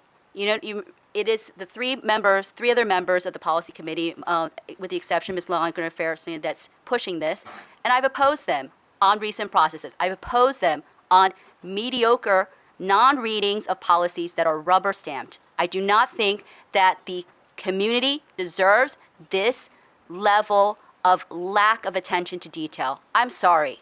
We were charged with independent and thorough civilian oversight, not to be rubber stamping things. And I have to say, being accused of all these things and meetings, you know, one of the things I did oppose was this emergency GPO motion. It's never occurred before. And guess how this motion came about? In a private meeting that I was excluded from, that Mr. Van Leer took Ms. Benito, even though I was the person that's on surveillance tech, and I thought it was a casual meeting. Come to find out, not only Commander Carney was there, but also Mark Griffin from the law department and commanders that I'd even know were there, whose names I don't even know. There's no record of this meeting. There's no notes of this meeting. Mr. Van Leer, who takes prolific notes all the time, claimed that he was too busy facilitating the meeting, you know, to even give notes. And then Mr. Goodrich chimed in and said, even if he had notes, he doesn't have to give it to you. You know what? It's not about me. It's not about me being in the meeting. The co-chairs weren't there.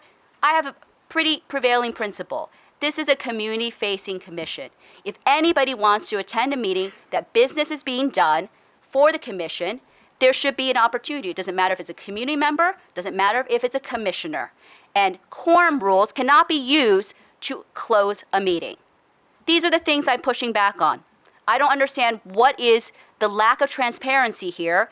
And frankly, I again still don't know what am I being accused of? If you have all these details of egregious acts, all these witnesses, please give me the accusations. Please give me the chance at least to defend myself, because what you're showing the officers is that they will not get fairness on this commission. I would never treat an officer this way. I would never treat a community member that way. I don't mean to stop you, but I'm not in favor of extending this meeting, and I think Commissioner Wong needs more time than we have here, because I would like to vote before I leave tonight. I can't stay late. I can't. And I do think this is pushing it to put her defense, so to speak, in the 10 minutes. So if I'm not in favor of making special meetings or whatever. Should we table Yeah, it and come maybe- back with more detailed information, and then that way we can have. I think that would be fair. Can we call for the vote? I would like to call for the vote, because this is a motion that's longstanding. If they want to Okay. begin investigation, go ahead. So it seems like we're ready to call for the vote for this motion. So will we move on with the other motions and everything else, or after we do this vote, we would just be ending the meeting? Because there still is other. It is my hope that we move forward with elections as well as the last two. I personally, I'm not gonna lie, I would like to table this and come back, honestly, to these two motions. I would like to do the election of co-chairs as well as the last motion. That's my hope. So we got 3 minutes. To the chairs, we still have For to, clarity, are we going to extend? Are we going to vote? What are we going to do? there's a I motion, so would- we still have to vote. Yeah, I would like to, I would like to vote on it, because I would like to, you know, if you have real issues, I'm a little concerned that, you know, if you want to vote for a motion like this, I'm very, very concerned for, take me out of it. Of the commission, it sounds like the commission would like to vote on the motion. Yep, so, Unless there's a subsequent, if there's a motion to amend it or to table it, there can be another motion, but. right, we Yeah. can entertain. To the chairs, I would like to make a motion Or friendly to a friendly amendment to table this. We have to be careful of the precedents that we set. I think that while I think we feel strongly about the motion, whatever side you're on, but one of the things that we always hear from Ms. Bickerstaff is about giving people due process. Now, what I will say is that to commit to the chairs, that we've all been a part of these meetings. We've all watched them online, and you know, other commissioners, we see the emails. So I do believe that I know what I'm going to do on this motion, but I agree with Rosie that everyone deserves due process.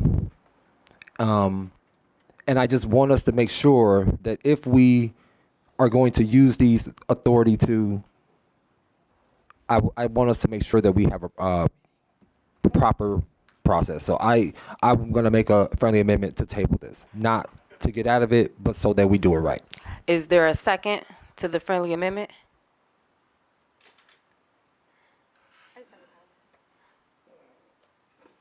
Is there a second to the friendly amendment? I second. Okay. I think everybody knows their point, so we're gonna go to the vote. Or you wanted a question? I just had a comment. Okay. So I understand, Commissioner Reeves, you cannot stay. My son is not here with me. I need to go pick him up, so I also am on a time crunch. However, I think from the last 15, 20 minutes, I don't know how anybody else feels, but I think that a lot of what just taken place has been very unprofessional of us as a commissioner to ambush another commissioner in this way. I think for private emails to be read that are one-sided is not appropriate. I think that to Commissioner Wong's point, enough information hasn't even been given that that she can properly even defend herself. I think some of those instances that we have read, a lot of this looks like it's come down to there's a lack of standardization and process procedures and rules. Because to be very transparent, I've been on committees and I've had the committee chairs remove me from work groups because maybe I didn't have the time anymore, or maybe they just felt I wasn't a good fit for that anymore. And at that point in time, what I did was I didn't go and cry and say, oh my God, they should be removed. I just acquiesced to the leadership because they are the committee chair, even if I disagreed that I couldn't be on that work group. I think the fact that all of these things that are brought up, none of this has been brought to HR, none of this has been brought to a lawyer, there is no paper trail, a lot of this is hearsay. I think that this is extremely disrespectful to the commissioners, to the community, and I think that right now, there is no way, shape, and form that any of us should be voting, hearing any of this, because this is completely inappropriate, and it does set up a negative precedent and make it seem like we will be biased not only towards community members or to police officers, but anyone who comes in our way. And I think that this is not how we should be conducting ourselves, and so something needs to happen. And Okay. maybe we can. So far it's the table, and then it was second. Let's take a vote. Commissioner Adams, Aye. Commissioner Benito, Aye. Commissioner Shura, Aye. Commissioner Donaldson, Aye. Commissioner Early, Commissioner Garrett Ferguson, Aye. Commissioner Kennedy, Aye. Commissioner Reeves, Aye. Co-Chair Ridgway, Aye. Commissioner Van Leer, Aye. Commissioner Co-Chair Aye, Commissioner Wong, Abstain? Commissioner Zayed. Aye. Motion passes with 12. To table it, hopefully, I guess, The next one too, yep, more than likely the next one. The next item of business is election of co-chairs. So hopefully, nope, I was gonna ask that. Can I entertain a motion to extend the meeting?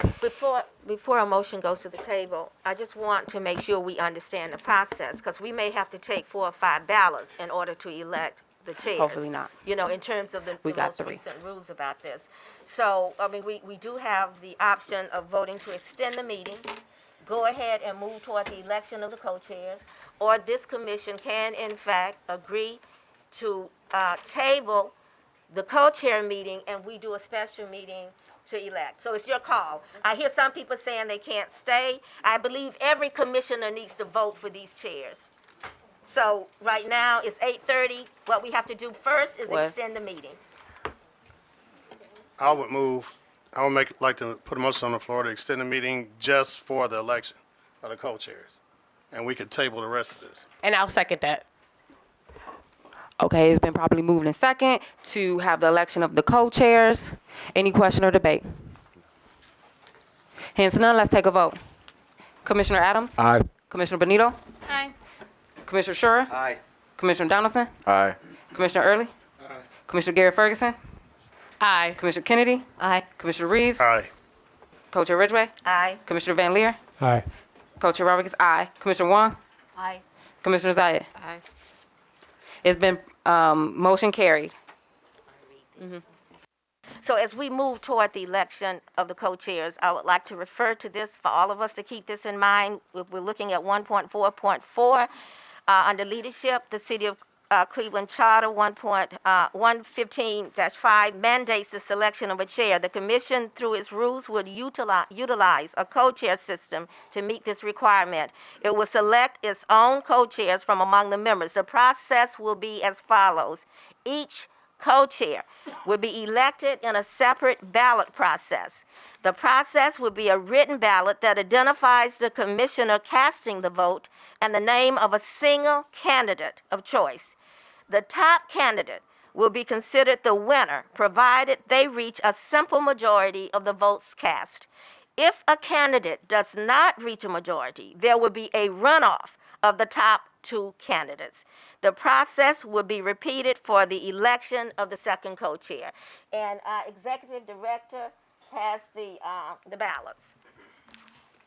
Now, we do need to ask, because the final rules we have not reached that threshold for the most recent rules, we do need to ask whether there are other nominations to be added to the three that are already on the table.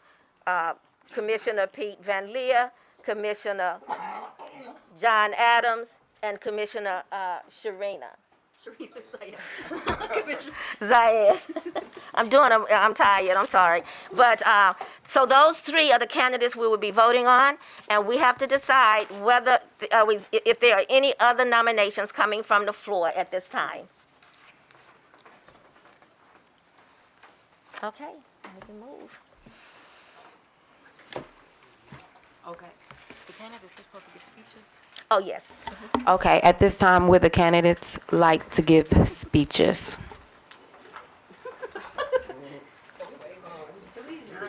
Okay, we can do that. I mean, we did it last, okay. It seems like we know who we voting for? Okay. Okay, seems like everybody knows their vote. Can we please have the ballots? All right, take one ballot, pass it down, it's very simple. Name you're voting for and your name. So, one commissioner, one vote on each ballot. So we both get two ballots? We do the first round until someone achieves a majority. Then they're the first co-chair, then we do the second round with the remaining candidates for the second co-chair. Take one and pass it around. Let's do it like And this. I will count the Tisha. votes, and then Martin, our new attorney, will Oh. verify the votes. I don't know. I was trying to do two things. Don't. We're taking one. We're taking one? Just Take one. Each round we'll pass out new ballots, so just take one. You need more? Me too. All right.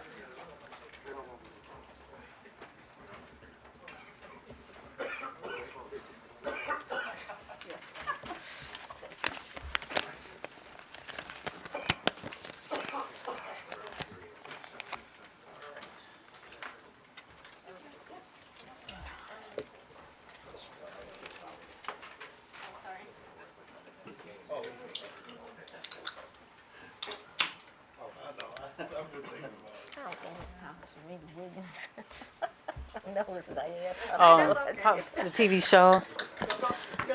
Who will be the first name?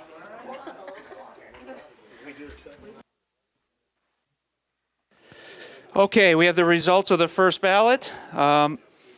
Congratulations, Commissioner John Adams. You received 7 votes in the first round. Commissioner Zayed, 6 votes. Van Leer, no votes in the first round.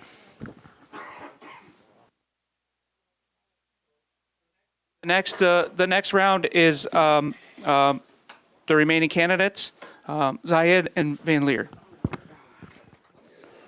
Okay. Am I good here? All right. So the vote again, we have a winner. The second co-chair is Commissioner Zayed. So congratulations to our new co-chairs. It was 9-4 votes. 9 Zayed, 4 Van Leer. So that concludes our elections. So, I want to make a closing statement to those of you on this commission. We have gone through a pretty turbulent year, and we are hoping that a foundation has been laid to allow us to move forward. As the outgoing chair, I said I was going to dance a jig tonight when the new people were elected, but I want to just say congratulations to the new co-chairs, and I want to say that we have to, all these agenda items that are moving forward must now be under the consideration of the new co-chairs. Okay, and right now, that next meeting occurs on the 28th, is that what it is? 28th of February. Congratulations. I look forward to helping you transition in your success and as well as the direction of the commission under your leadership. And can I say one thing? Happy birthday, Terry Wong. Oh, happy birthday. Oh, and just real quick, I think we should at least give a quick applause to the outgoing chairs because this was no easy feat, so thank you both. You handled all of it well. Thank you. Enjoy your time. Meeting is adjourned at 8:46 p.m. Thank you.